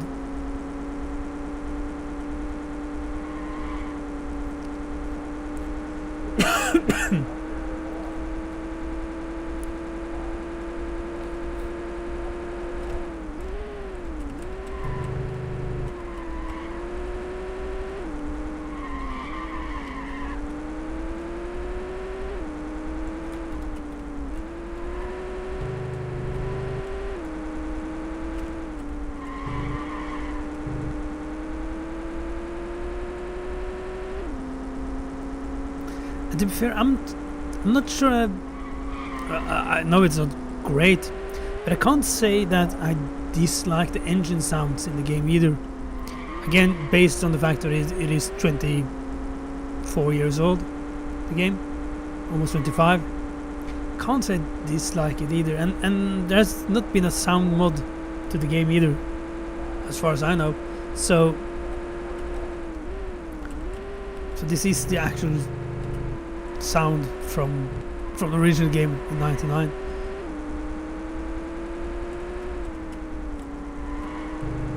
I certainly heard a lot worse.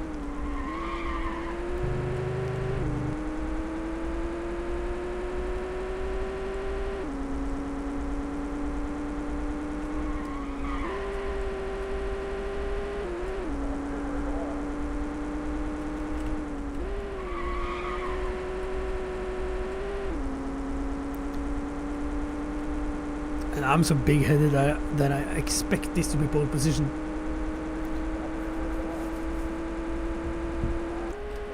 No, it's second. Ah! Well, again, it just goes to prove that the GT3 stuff won't be as easy. And then, oh, Mark DeWitt is quick. Oh, he's really quick.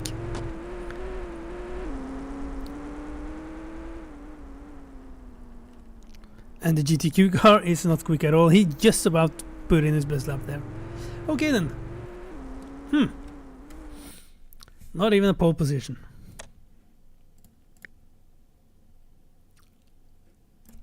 Let's go racing. Boys and girls. Boogity, boogity, boogity. Ah, good start. Yes. Yes. Come on.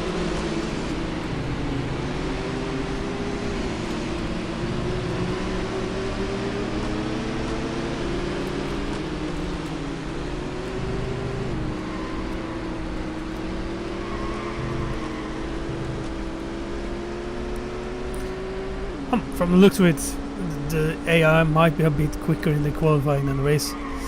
That would make sense because they probably have a light car during qualifying. If I take out fuel just to do a quali run, I will not remember to put in fuel again for the race.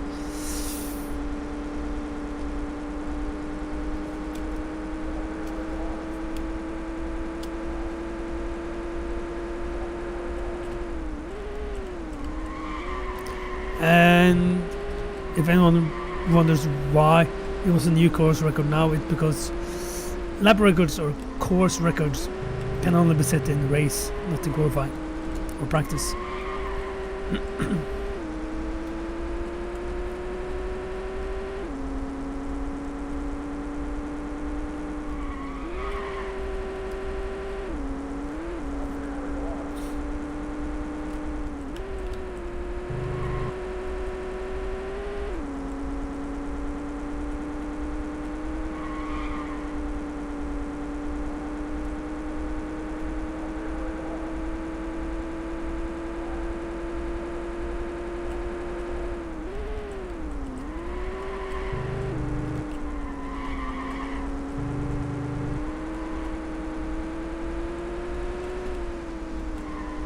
I also like that I can hear the cars going past the start finish line when I'm done with the first corner.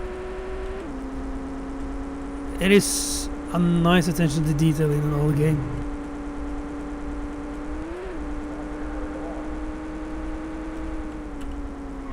Then again, compared to the modern games, it does feel like that was a thing in the older games, at least the good ones, that they often had the attention to detail that even the modern good games don't really have.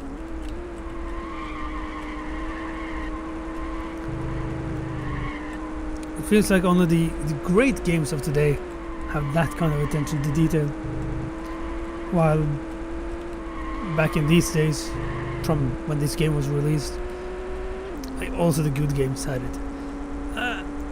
From looking at the position line at the bottom, I can see there was a GT3 car that spun early, which is still 16th, but I can also see that Mark Reyes in second is a lot quicker than the other AIs on this track.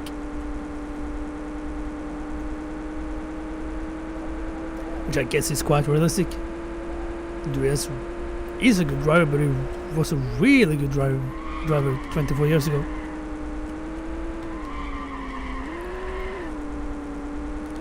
He was a veteran even then, not only in circuit racing but in rallying as well. He had been through quite a bit in his racing rally career. In rallying he have done everything from being in a fatal accident in a Ford RS 200 Group B car to drive a two-wheel drive Group A car, and actually getting a factory or manufacturer drive for a couple of rallies in the Seat Cordoba back in '98, which would be around the time he was doing racing for BMW in the US apparently. So yeah, he's had some experience from just about everything.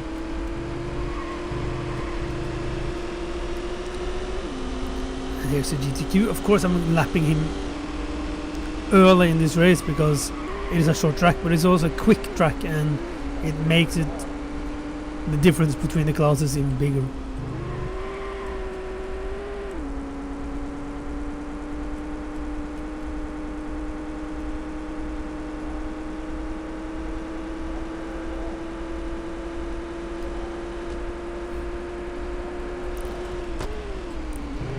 Just done 1/4 of the race, so it's a bit early to think that it's easy, but it does look like this race will be easier than the last one, which is good because the last one wasn't easy at all.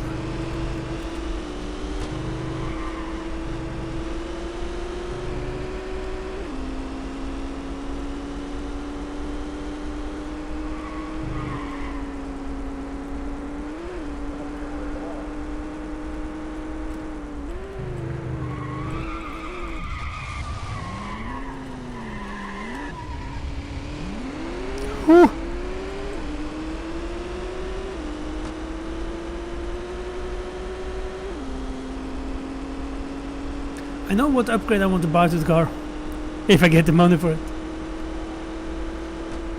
You can actually buy an upgrade for a car that has to do with tires. And I feel like that's something I should do. Kind of also want to upgrade the gearbox so I get a 6-speed transmission. Because from 4th to 5th it's quite long.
Yeah, that's fun, right? You probably should do some prep work for a final leg of the 1000 Lakes Rally. Wouldn't be smart to be doing a whole championship and prep work and everything, and then suddenly for the very last event not doing last event and last leg, not doing prep work because you're watching someone play sports car GT. Yeah. So I'm not sure then if you caught me talking about the drivers you know in this grid, like Mark Duez, and how he have driven everything from Ford RS200 to GT cars and a manufacturer drive for Seat. And also Anthony Lazzaro and Bill Oberlin is in the GT3 field there, finding some real drivers.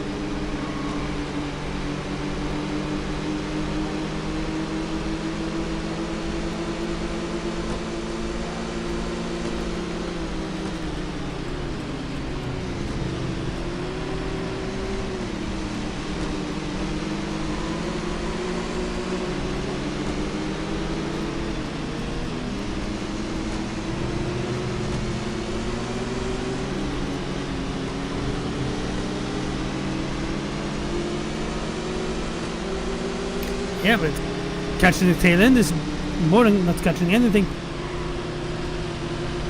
I mean, on some animals, the tail end is maybe the best.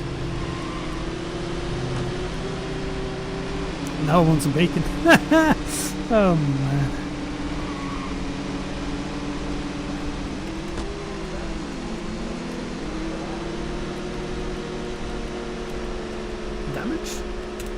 idea.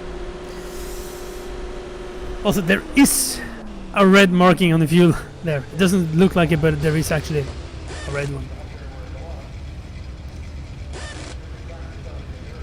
Also talking about Mark Lewis, he is passing me right there.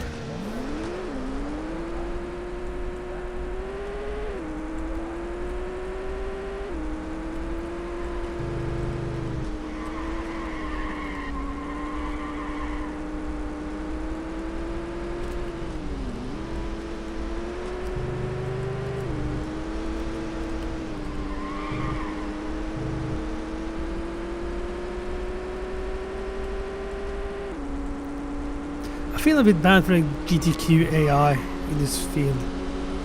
He's being lapped by half the GT3 field as well now. Talk about a pointless existence.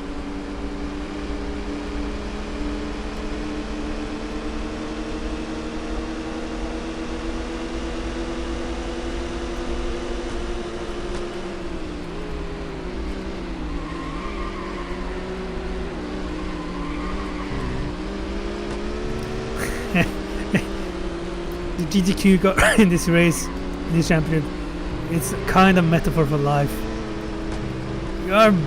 You're part of a big group, but no one really sees you for who you are or makes much attempt to make a difference. You're just there and people pass you every day, all the time, and they will never remember you. Yeah.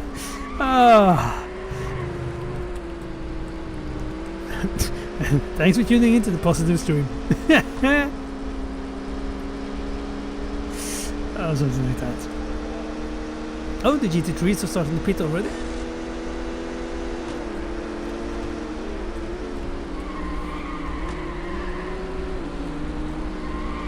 Already it's been 13 minutes.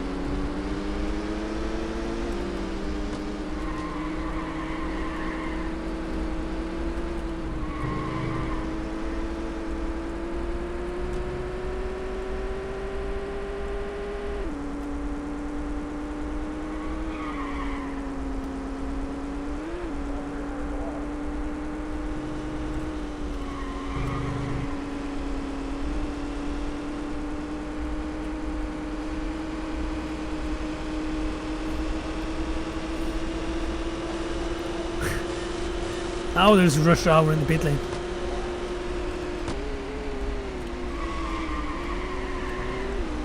And it's still not the same rush hour as Jackie Chan is in. Even though that would be quite fun.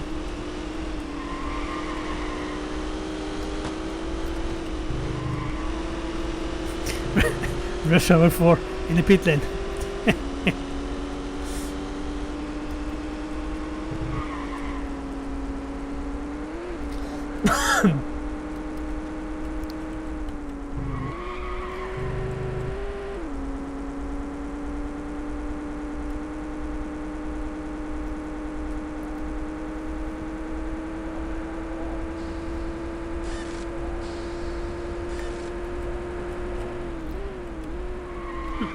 I found it quite interesting how different the two races have been in GT3. The first one I was struggling to catch up to the first place, and I also had to do pit stop and just about got fourth in the end. And here I have lapped every car except Mark Lewis. I probably have time to do another pit stop if needed, which isn't needed, but I would have time for it and still win.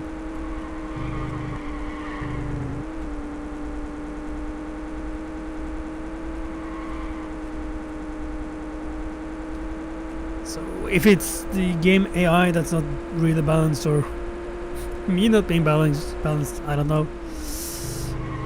Some might say that I'm not balanced anyway, no matter what or when or how or anything. But that's just my enemies. Or friends, which is basically the same at times. Oh! The GTQ car has issues. You can hear the wheels screaming. So he has wheel damage with locked wheels. He's been in an accident somewhere, but not with any other car apparently, unless there's someone's going in the pit. Now, doesn't look like it. So that's what I've been talking about. I've been talking about a lot of things, but that's one of the things I've been talking about, that the AI can make mistakes themselves or be a part of an accident, even though they're not close to me. They're not simulated in the sense of the all-style simulator when you played FIFA back in the 90s and early 2000s. When you clicked simulate game, you didn't see the game or anything, you just saw a progress bar and then the game was simulated. There are, like I said earlier, there are racing games today that does it like that, and big franchises too, like the F1 series from Codemasters, have done the same thing. Then these things won't happen. But here, all the cars are actually driving and being properly simulated at all times. It does take a bit more computer power, not that it isn't easier today with today's computers and how old this game is, but yeah, it makes it more alive, because in theory, when Mark IIs now is calling him Mark IIs like it is the actual Mark IIs, but he's the virtual Mark IIs here. He's now lapping quite a few cars. If he makes a mistake and hits another car or crashes, which can happen, and he might have to go to pits and do a lot of fixes to the car, because it's properly I'm not able to say that word now, because it's simulated the right way.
Oh, it's gonna be 2 more laps as well. I thought this was the second last lap, but I'm so quick. There's gonna be 2 more laps.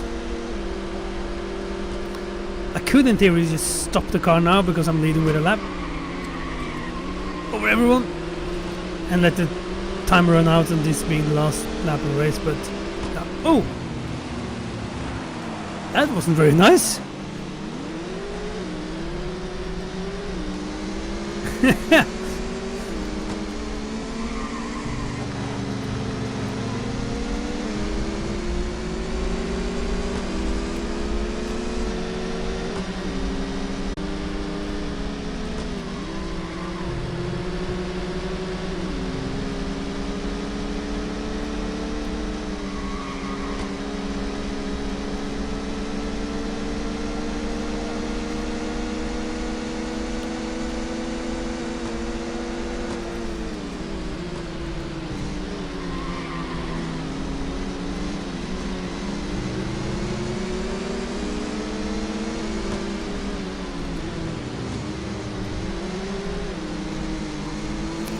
I zoned out a tiny bit. I got a message that it disconnected.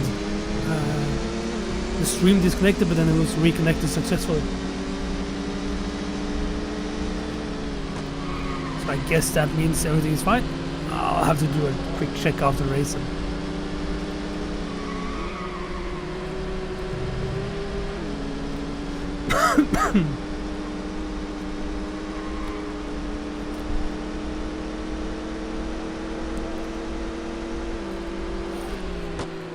Voila!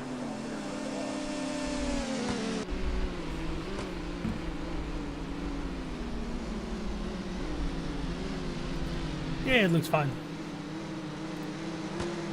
Yeah, it's fine. It is still fine. Good, good, good, good, good, good.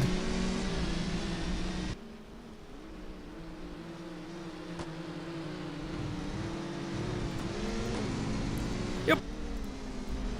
Nice. Then moving on. Oh, my teammate Price Cobb scored a point in 5th.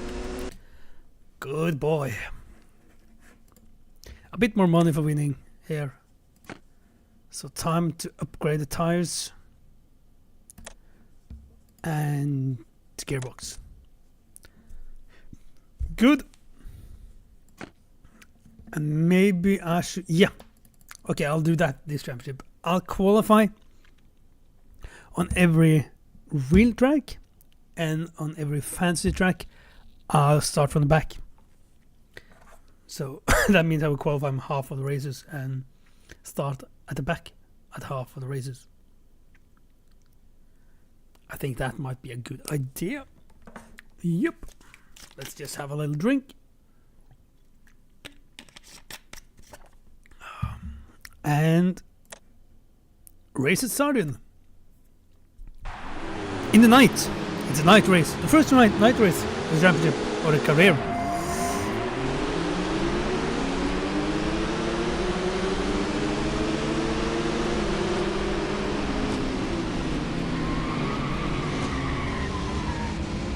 What a start for both the Salines. Oh, there's been crashes ahead as well. What a start indeed. At least I got no damage to the car.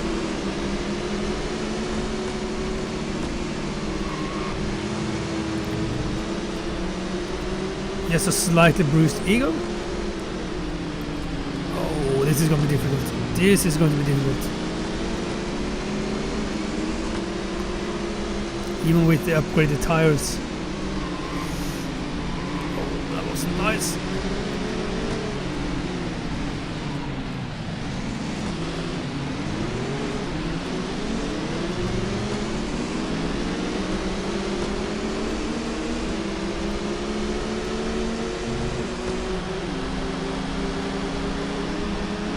Oh, I should shorten gear. I got the 6th gear, but Jesus.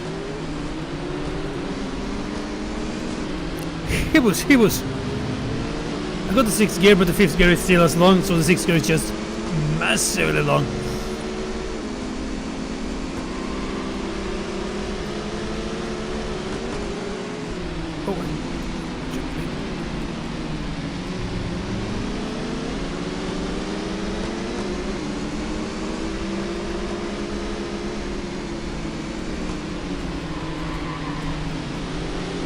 I wonder if I should try to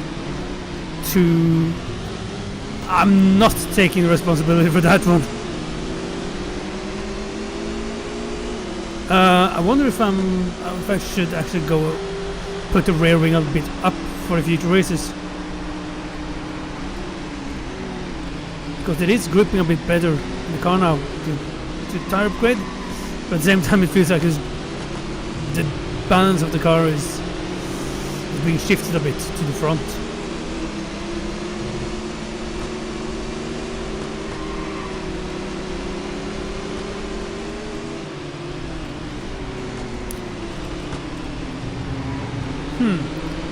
I also wonder if I should go to maximum difficulty for the future,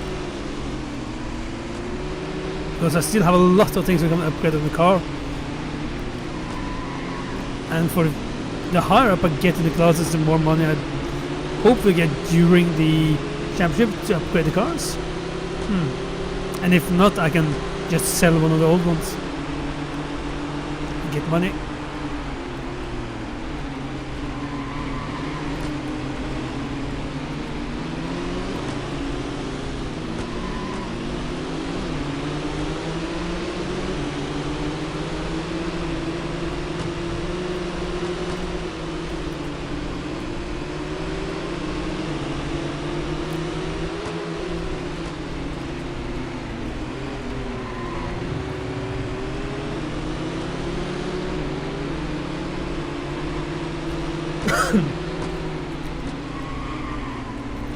Also, it's a 10-minute sprint event, so done and dusted quite quick.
I do enjoy the fact that I'm jumping with the GT3 car over crest. Can just imagine how it would be with the GT1.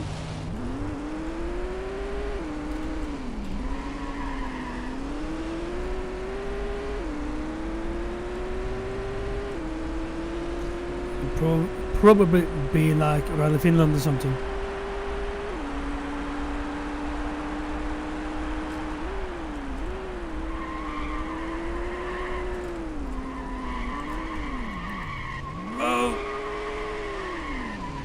Around he goes.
Oh, I wonder if something has happened with the 14th and 15th place cars. Not a major apparently, because no one is going to pit, but something has happened. Because the GTQ car is standing quite close to 14 and 15.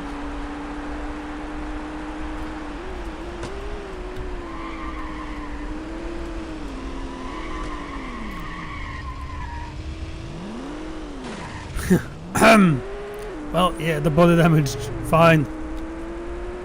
Not hard enough to actually make it look damaged, but enough to impact the car's performance, at least.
It's a white flag, buddy. A white flag is the last lap of the race.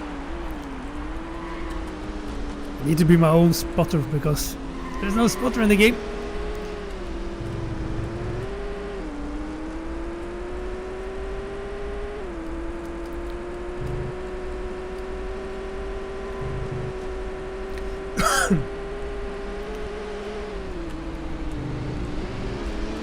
Ooh, is that Mark Duez in 15th?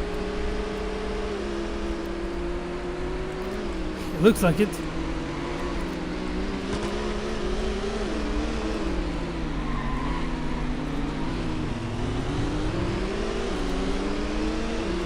So that's a no point scoring for Duez then, after winning and being second in the first 2 races, which is good for me. That should mean I'm back in the lead, that I'm actually in the lead of the championship. Whoop whoop whoop whoop.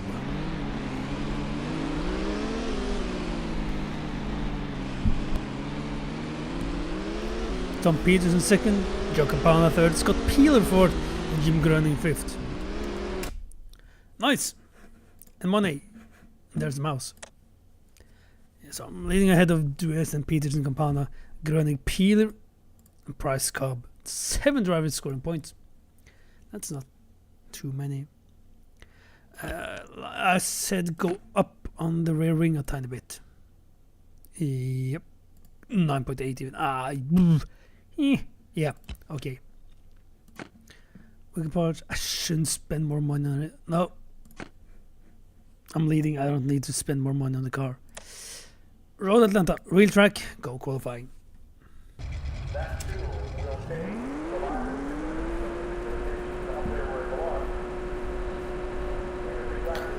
There's something up where I belong, but I couldn't catch what the speaker was saying. Oh! Ah, that's also a thing. I don't know why it happens, but sometimes if I just keep the, well, it's the arrow key, the throttle floored, coming out of the pit. Oh, I forgot to change the gearing thingy. I need to do that as well.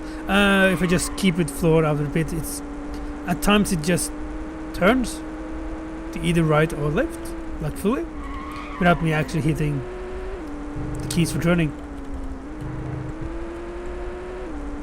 But yeah, like I said, when we do real tracks, you can kind of see that the game is old.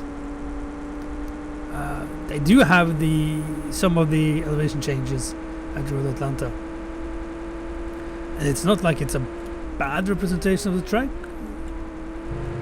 But like I said at Lime Rock, it's you can see that it's not laser scanned. But at the same time, if you look at the Formula 1 games for Nintendo 64, around the same time, the tracks were even worse.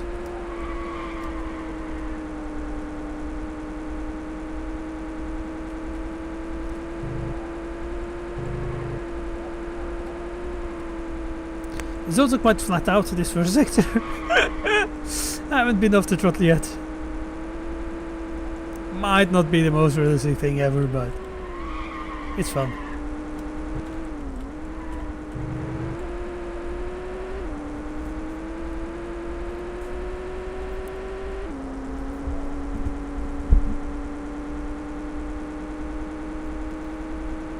I mean, that's also, it's fun.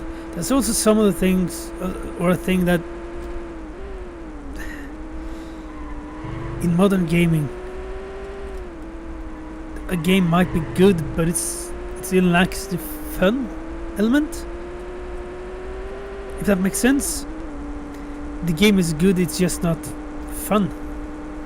There are so many grinding aspects to games. There's so much things to learn, so much to, yeah, to unlock, to hit some arbitrary progress achievement milestone thingy that doesn't really matter at all to the game. It's just there to make you feel like you've done something. but in reality you haven't, and it doesn't really make it fun. It just poop. Well, I need to finish a lap to be able to get the results from the qualifying. If I click escape now, I'll start at the back, so I'll just finish the lap then. But yeah, modern games often lack the fun aspect, and they try to keep you playing the game, enjoy the game with shiny achievements and shiny things and dings and dongs and everything like that. You don't get that in 5 seconds quicker. Yep, I'm not going to upgrade the car anymore, and I'm going to use max difficulty for the future streams. This is too easy.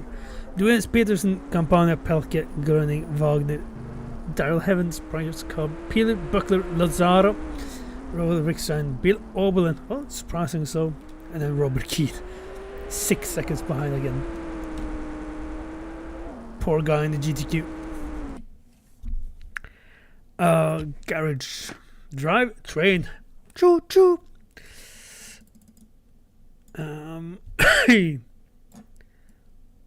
I guess I should have tested this, but yeah, this is fine. Like everything in life, yeah, this is fine. And another short drink before clicking go. The game loads quite quickly.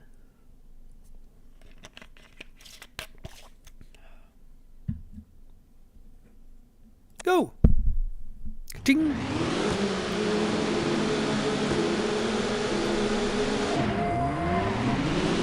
Oh, bad start. Really bad start.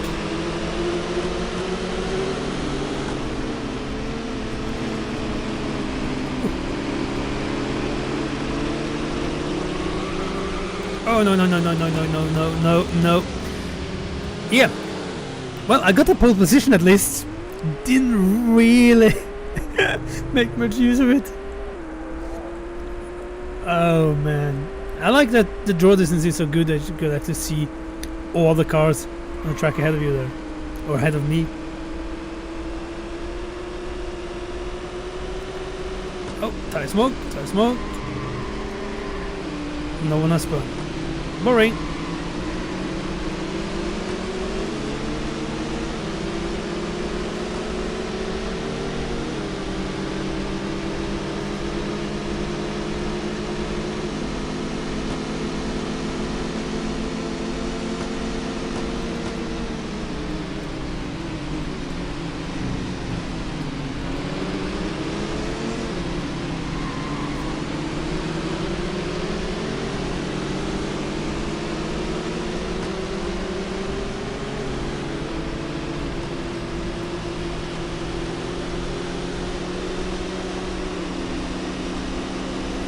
I think changing the gearing as well, gear ratio, will help a bit on lap time.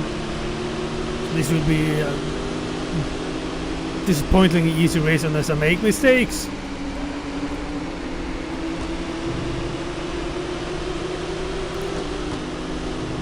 Which I already done once, so I can do again, I guess.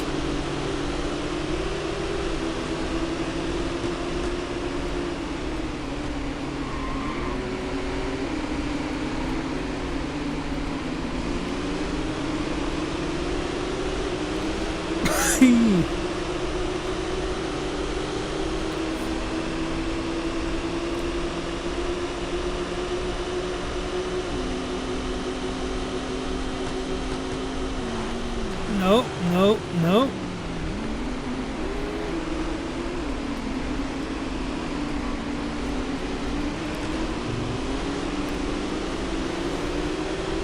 Bullet damage as well.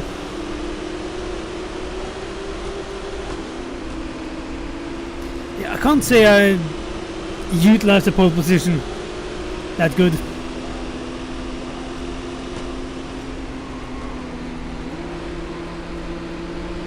But yeah, you see, when the fact that I can do this flat out is probably making the whole race a bit too easy.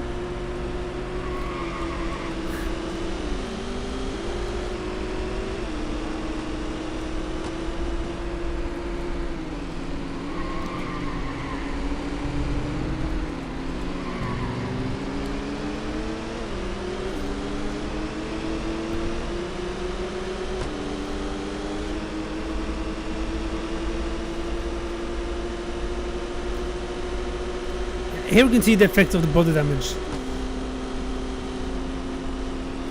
There is almost no point in using the 6th gear anymore for me on the straight, where I had to change to or shift up to 6th gear quite early, relatively before. So yeah.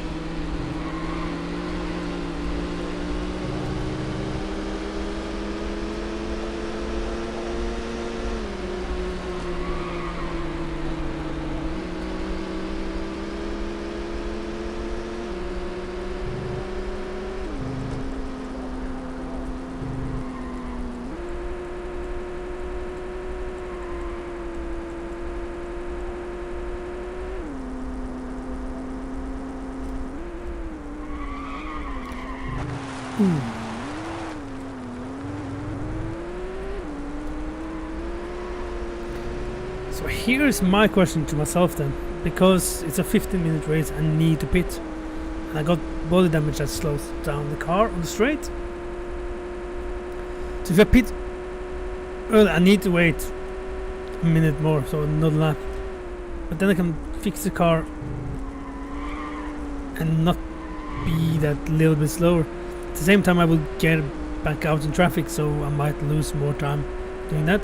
Not that it seems like it matters at the moment either.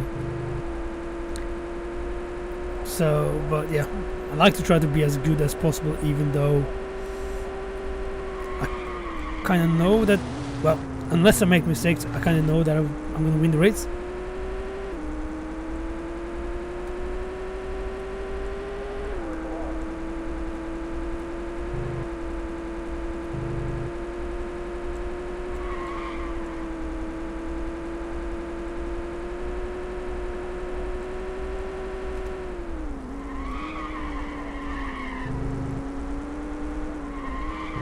I saw some tire tracks out in the gravel there, and that far out, that's not me.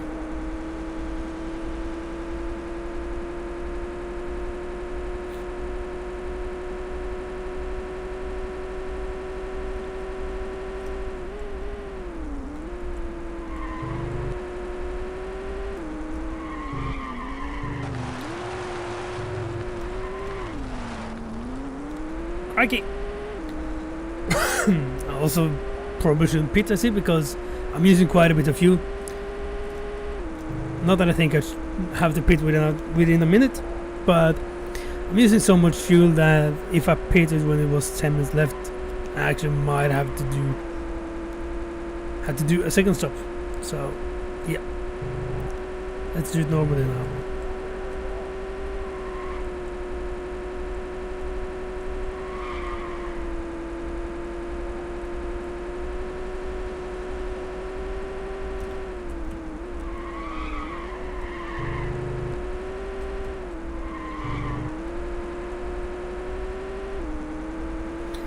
Let's see, I'm 1:12 ahead of my personal best time, heading at 1.5, heading on the straight, and see if I'm actually losing time or not. 1:55. Maybe I'm not actually losing speed. 42. Doesn't look like I'm losing that much speed with the body damage after all.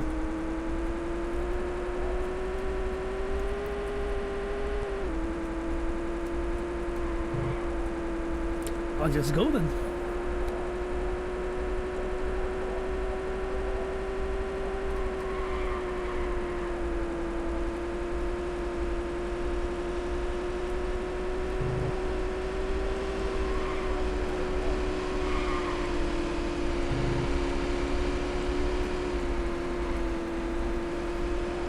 Poor guy in the GTQ.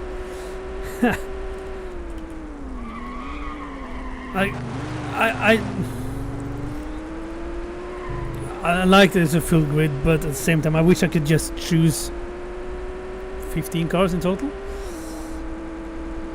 because if I'm choosing the second largest grid, I think there's 12 cars, and yeah,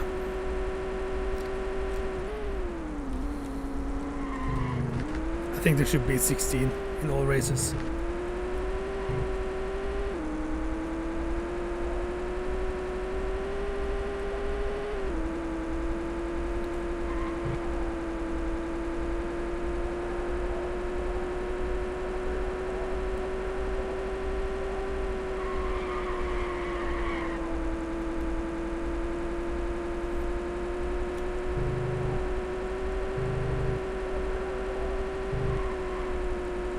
Yeah, running low fuel, so it won't actually last for 10 minutes. It's a good thing I didn't pit after 5.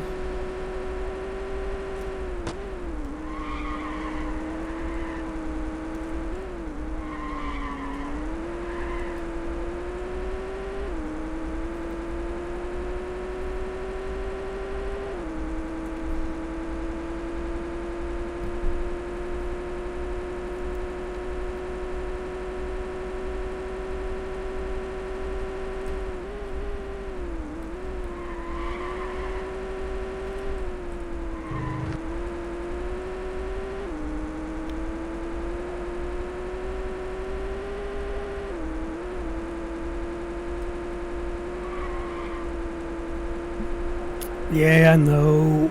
Running low fuel is a bit risky, but yeah.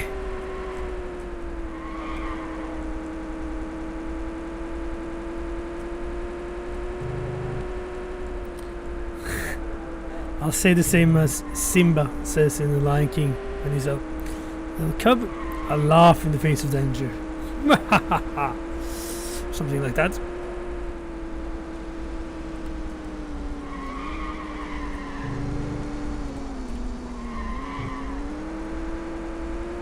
There is a flustercrack of cars from 9th to 15th. There is still fuel in the tank here. I can't actually remember what happens if it runs out of fuel either.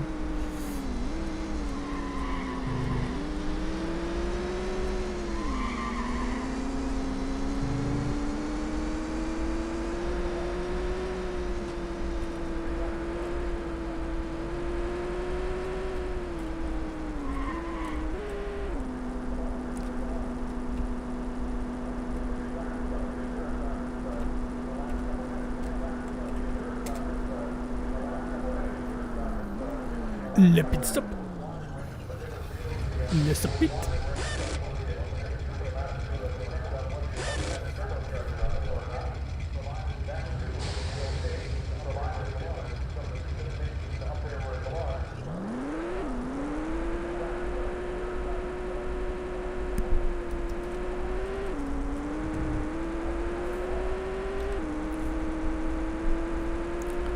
And there we go.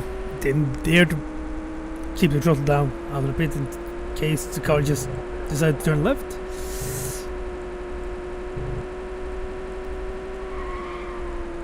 Now with less fuel, new tires, no damage, I should try to get a new personal best because the fastest lap in the race so far is about the same as I did in qualifying, and I changed the gear ratios, so in theory the car should be quicker now. Oh, someone's in the pit.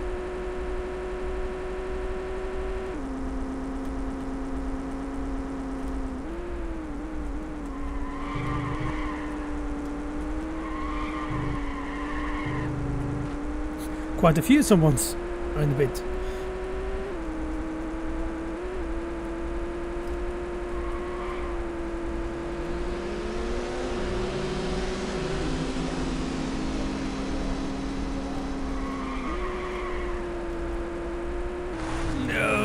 No.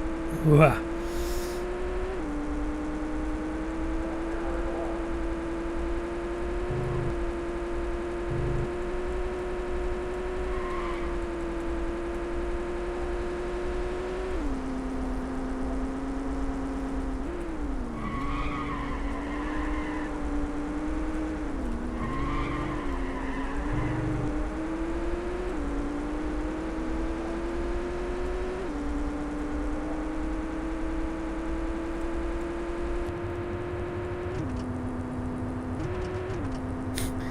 Actually, I haven't noticed that sound when gearing.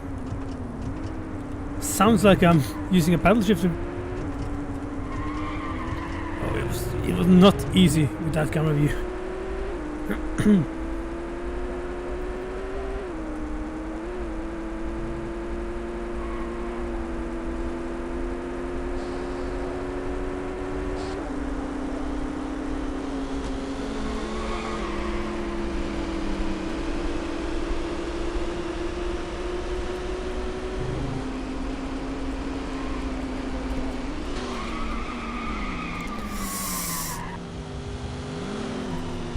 That was a mistake.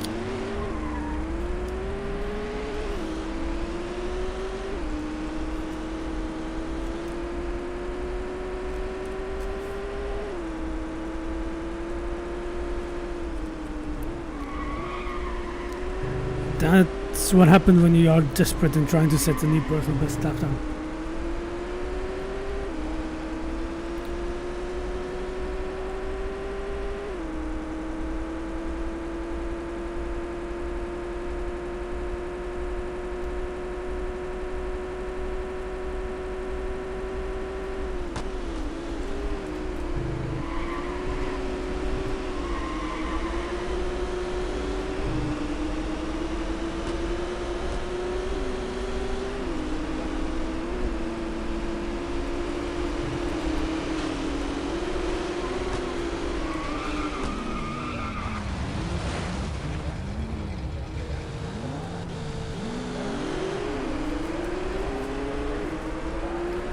Well, the only positive thing from all of that, except someone probably having a good reason to call me a stupid driver, is that you can actually see some damage on the car. It wasn't much damage though, but you can actually spot it. The front, well, it's front right of the car, front left. It almost looks like there's a hole in the car now. And you can also see now I've got 3 times the body damage, and I'm gonna struggle with top speed here.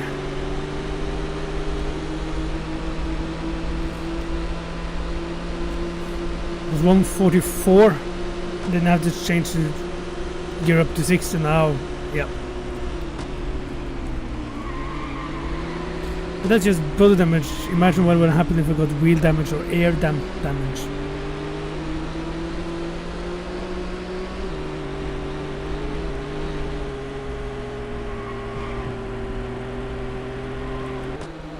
Well, still, winner, chicken dinner. Can't complain about that. Pole position and a win. And then we don't have to talk about everything that happened in the middle. It was a pole position, and it is a win.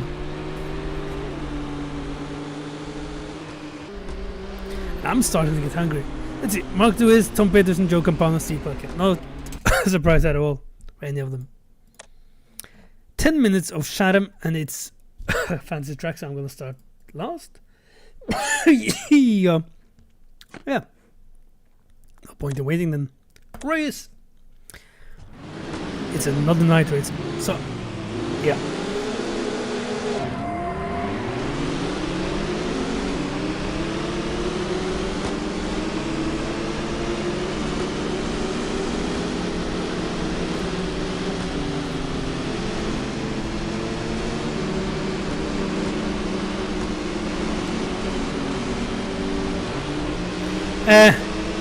I know it was kind of my fault, but at the same time I'm not taking the blame for that one either. They decided to go 5 and 6 wide and then suddenly hit the brakes in a flat out part of the track. Yeah.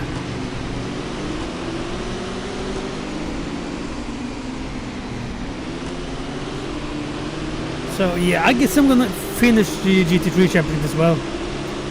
Like the stream title says, it says GT3 with a question mark. But as I've done as much as I've done now, and there's no point in doing just one GT3 race in the next stream, then jump to GT2. I'm gonna do it all now and then end the stream after the last race. And there's actually a couple of cars in the pits, so I guess, well, I guess the one I got hit by someone else then and got a lot of damage. That's what happens when you go 6 wide to the first corner of the track.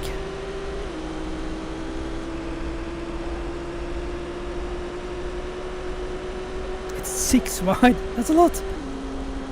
Oh, I forgot to shorten 6th gear again.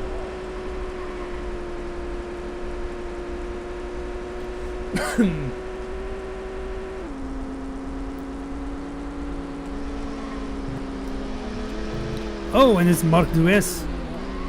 Well, that's good for my championship then.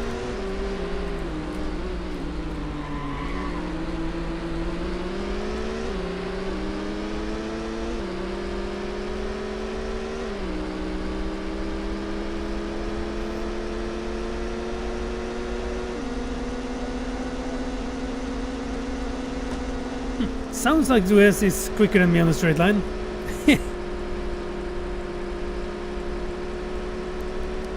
Oh! Or maybe I hit Bill Oberlin and he got hit by Duez. As the two cars that pitted were the BMWs. Or the official BMWs and not the Image Space Incorporated fancy BMWs. Très intéressant, très intéressant.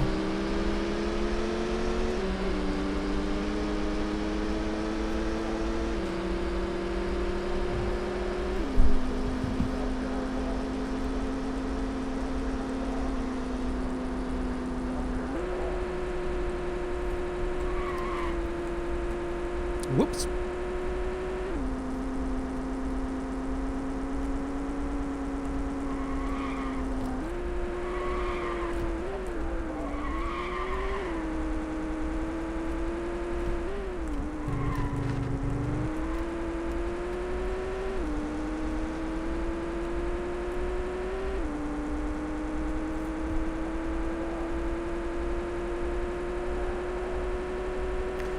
I'm a bit surprised I haven't been given a course record yet.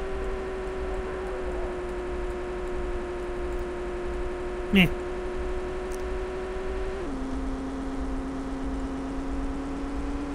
What happened this lap, that's for sure.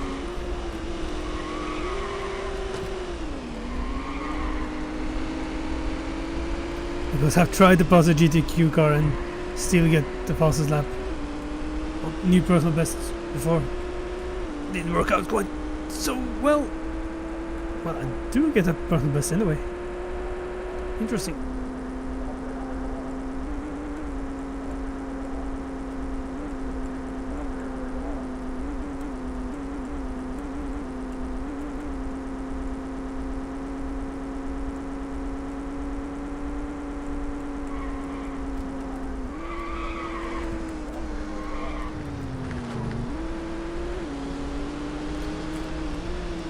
Yeah, if that's gonna be a new course record, I'm gonna feel bad because that was almost a bad cut. Well, no, I'm losing time. That's good.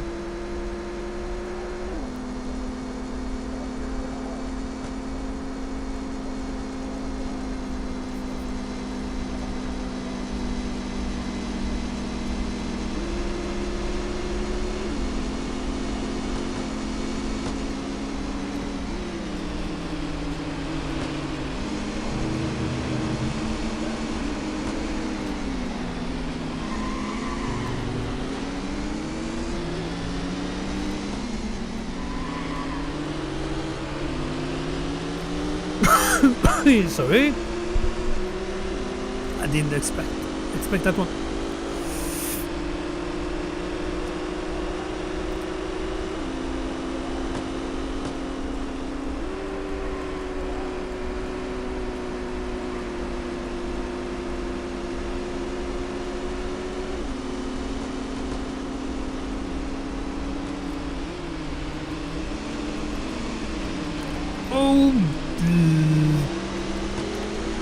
Yep. This is my fault. Well, yeah, that was my fault, but at the same time, the AI is able to make mistakes, as I've said, I guess in 70% of all the races so far. It's just a bit extra cool when you get to see it. When you are close to lapping them or passing them or just fighting with them, and you don't. I mean, in the end, I was a part of it, but the original stuff that happened, I wasn't a part of it. I just saw it. That's cool. You don't see that either in modern games.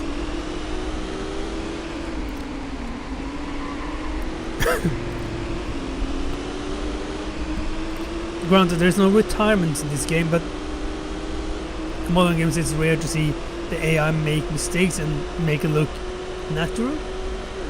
And also there are a few games with retirements among the AIs where there should be. Of course, you can say that it should be retirements here as well, but yeah.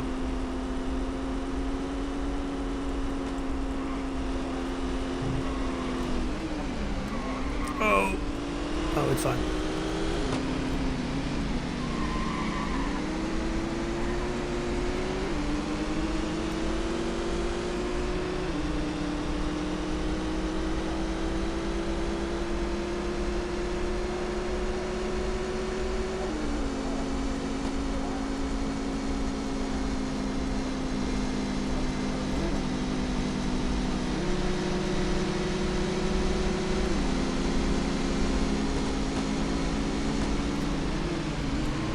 Like that, the BMW AI just ramming the poor GTQ so hard up the back that it would be, it almost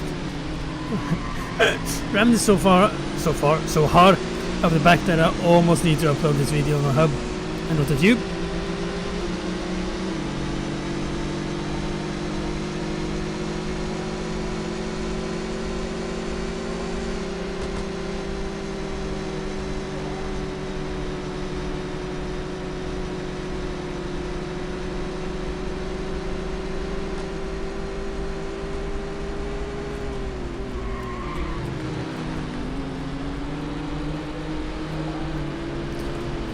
I feel like I'm forcing myself to do a pit stop. This will not be the lap and start, will not be the last lap. And I think I'm gonna get fuel warning.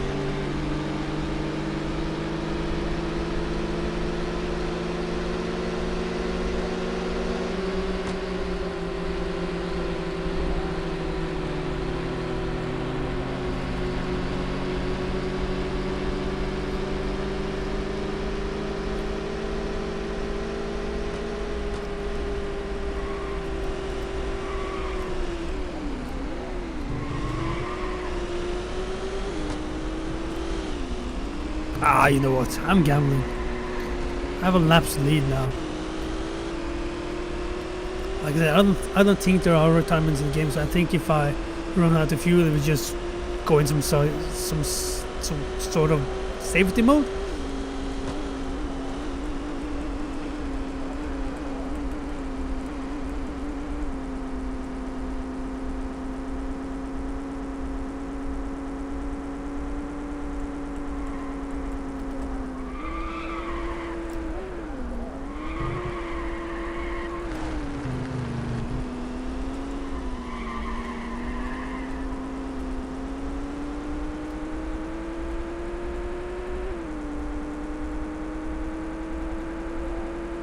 Yep, it worked out.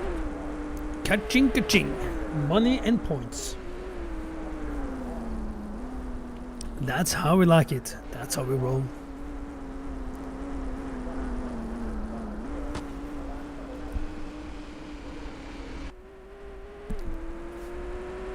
And Peterson, Groening, Compound and Pelke. I have one complaint about the GT3 championship.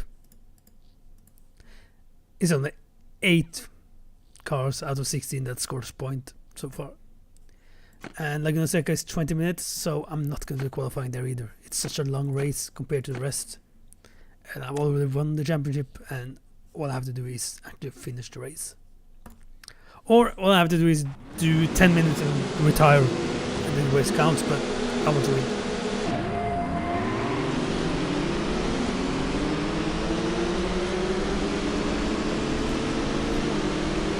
I also want to observe what happens into turn 1.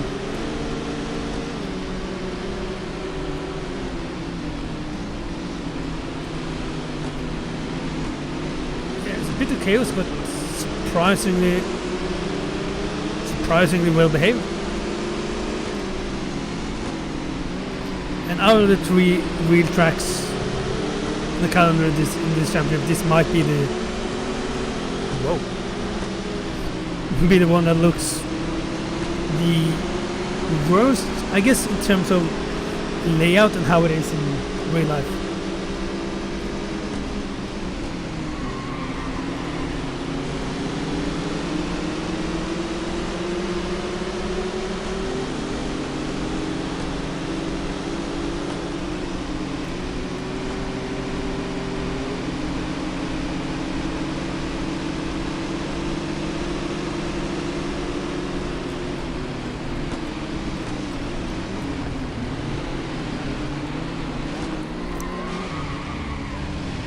Ouch!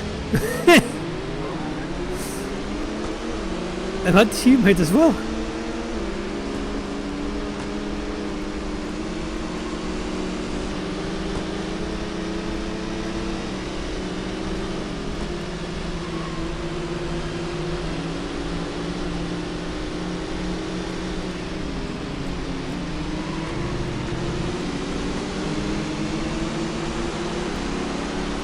Yeah, Laguna Seca doesn't look that good, and I can't say that I've raced much at Laguna Seca lately, but I feel the lap times are a bit off as well. Granted, this was the race start and I spun, but yeah.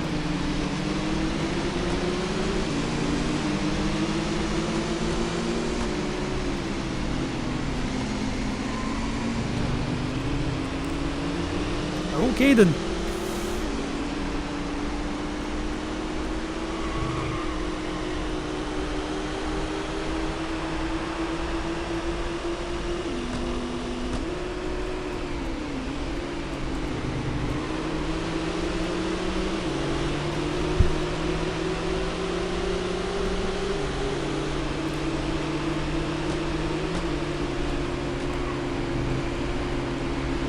At least the track is wide enough.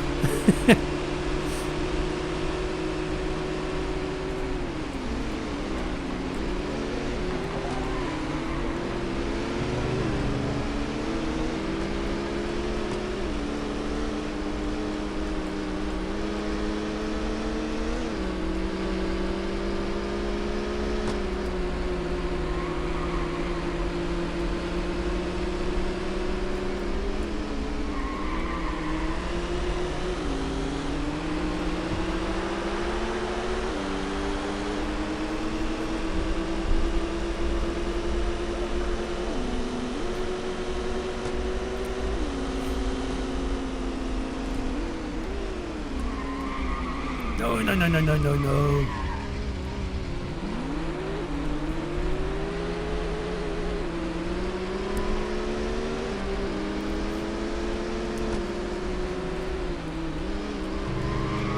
Oh, and again?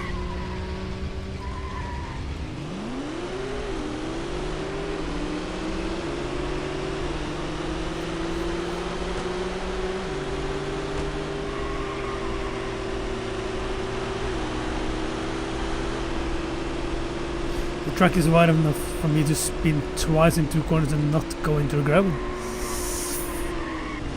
And then I just drive into the gravel in the next corner.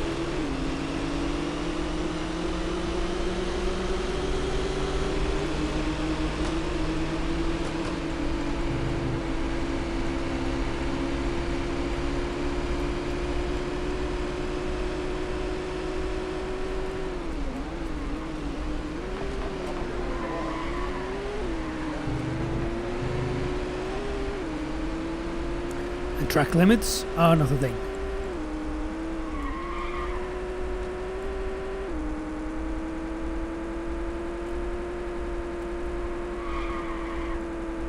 I mean, most of the corners track limits are automatic due to the gravel.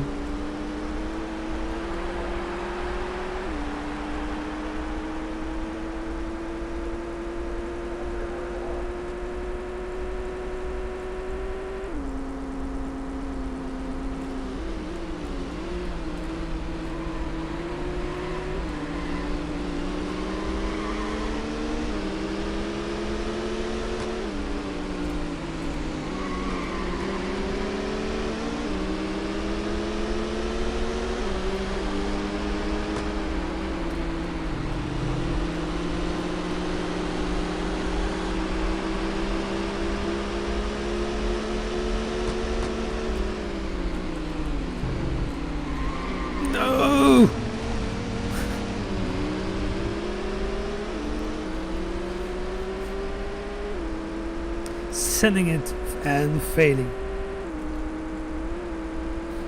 Sending it and failing it. Something like that.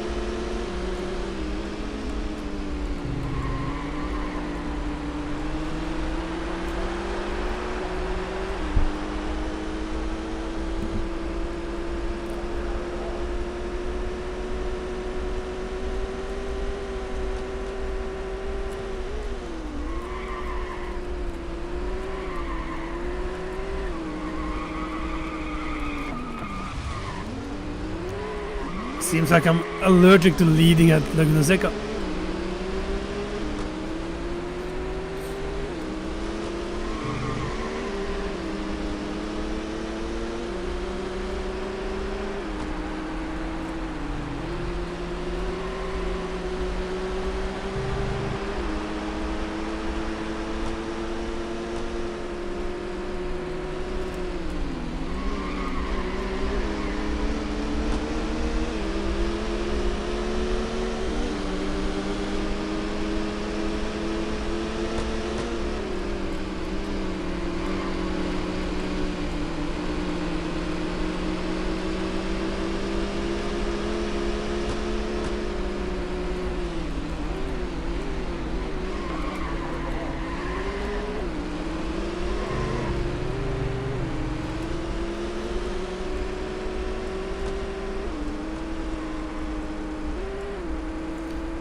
That was quite inspired by Alessandro Zanardi, which, well, the pass in the corkscrew by Zanardi is seen as one of the best overtakes at that place, but in reality what it did was cutting the last part of the corkscrew a lot. So I mean, if anyone have bothered about track limits and not cutting the track, he shouldn't have won that race or whatever it was. He should have made the pass at least and be allowed to keep the position.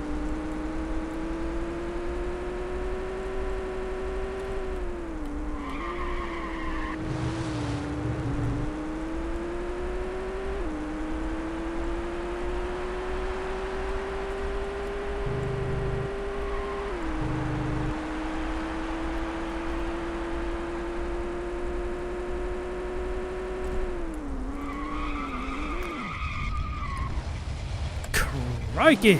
Like I said, I'm allergic to leading at Laguna Seca.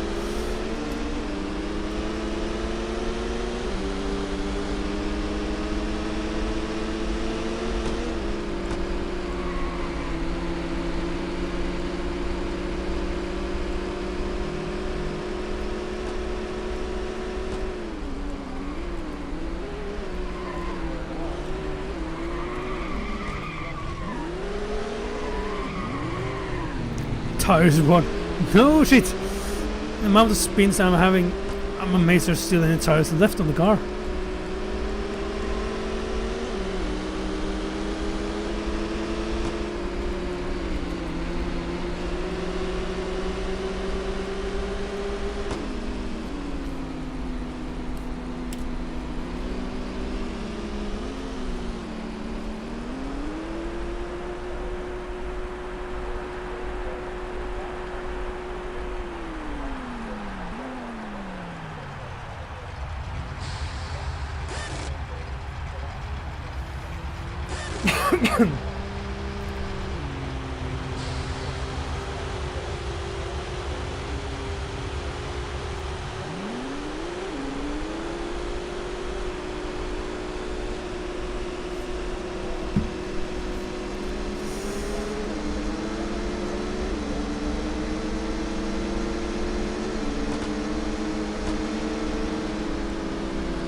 I don't even feel bad for knocking my teammate out of the way. He spun me early in the race. That's just karma.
Vroom vroom. Oh yeah.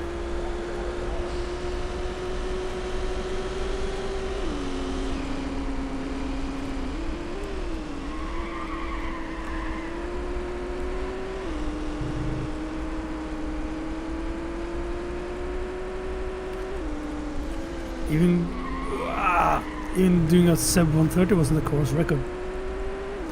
Almost like I feel like the course record thing is broken now. It's broken because it shouldn't be much course records when I haven't driven it before. There's no way that the AI is getting course records, so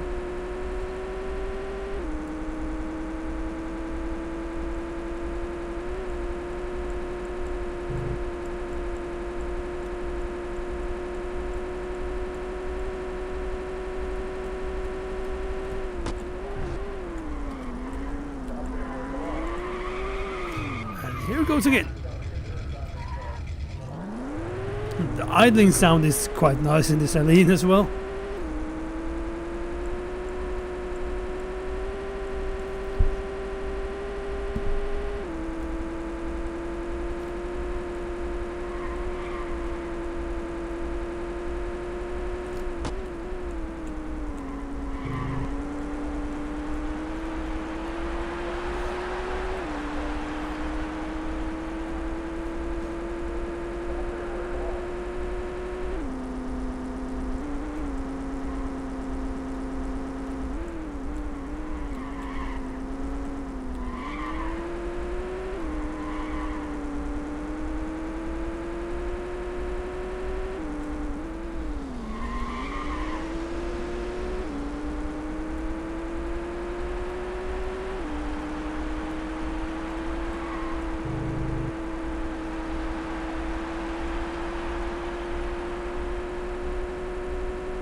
I find it quite interesting that among everything that's happening with me spinning and having issues and not upgrading the car anymore, I'm actually playing this in the second highest difficult level, and it's I didn't win all 6 races in this championship, but it is surprisingly easy.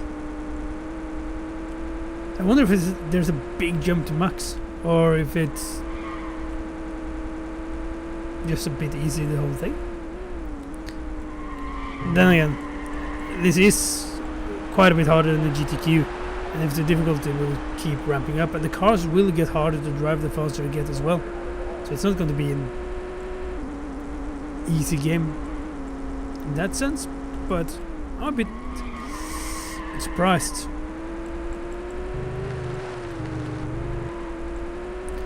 But then again, like I said, I was 8 years old when I got the game. I can't imagine this being quite a bit more difficult as an 8-year-old.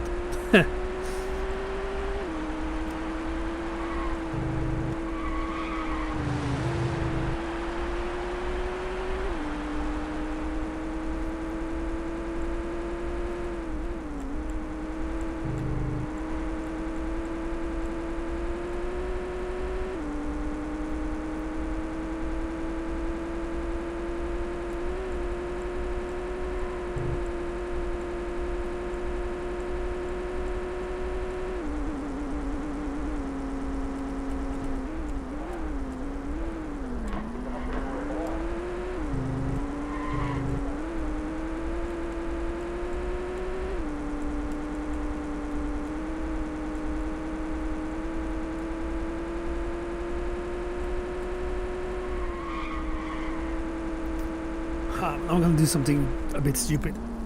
I'm gonna force this to become the last lap.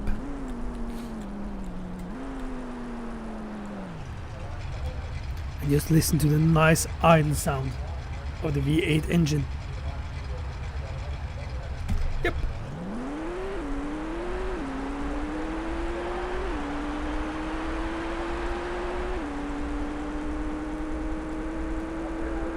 White flag.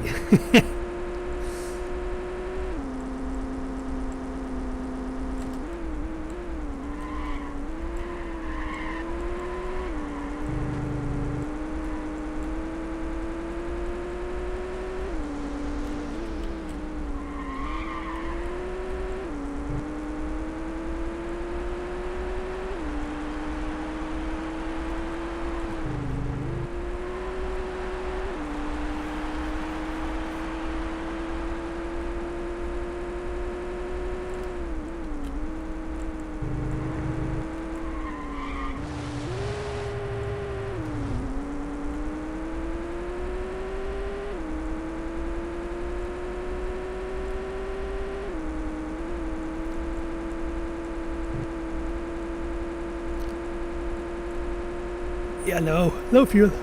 Oh, it's the last lap anyway. It's gonna be fine. Fine.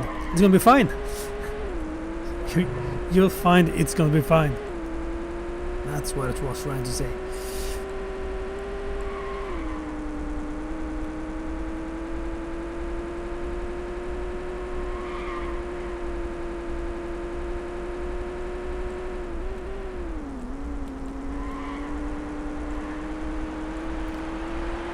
That's yet another victory for the... Oh! That AI has been in a crash for pitting at this time. That's interesting. Well, yet another win for the best GT3 driver in the sports car GT world. That's me, obviously. And Dues, Peterson, Gröning and Pelke. So nothing has the fine gone hiding. Well, I thought you had gone into hiding, so if you're fine, then the fine had gone into hiding. Or something like that. Yeah. Oh! Hang on! Hang on! Hang on. I have done some GTQs and GT3 stuff and earlier, many years ago. You can now purchase this vehicle, GT2 number 85 Rattlesnake.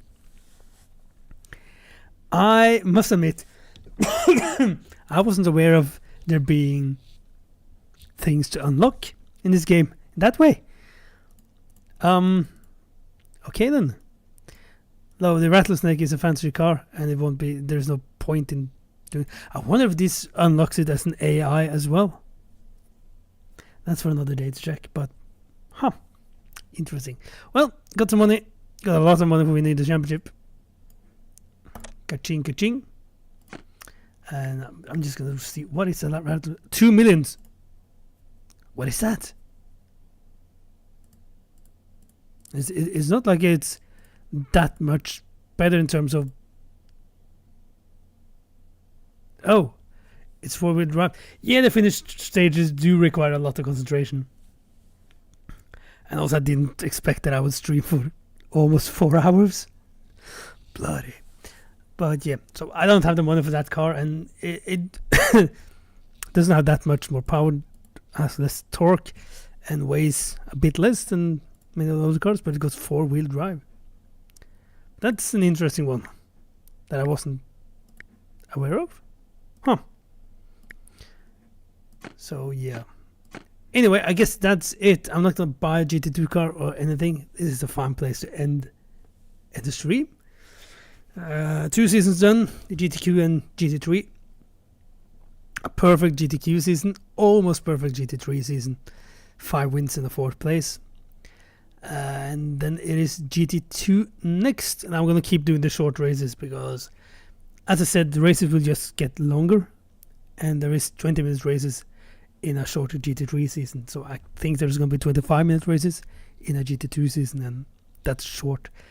And by going off the 20, 25, 30-minute races in the GTQ, I think going from the shortest races to medium races actually doubles the race time. So a GT2 race that would be 30 minutes or 25 minutes in a short would be 50 minutes medium, and no one got time for that. This is going to be a short season, short races. 8 drivers took points. And yeah, I'm also gonna do highest difficulty settings for the next season, because I've now won 8 out of 9 possible events with high difficulty, so I need to get it up a level.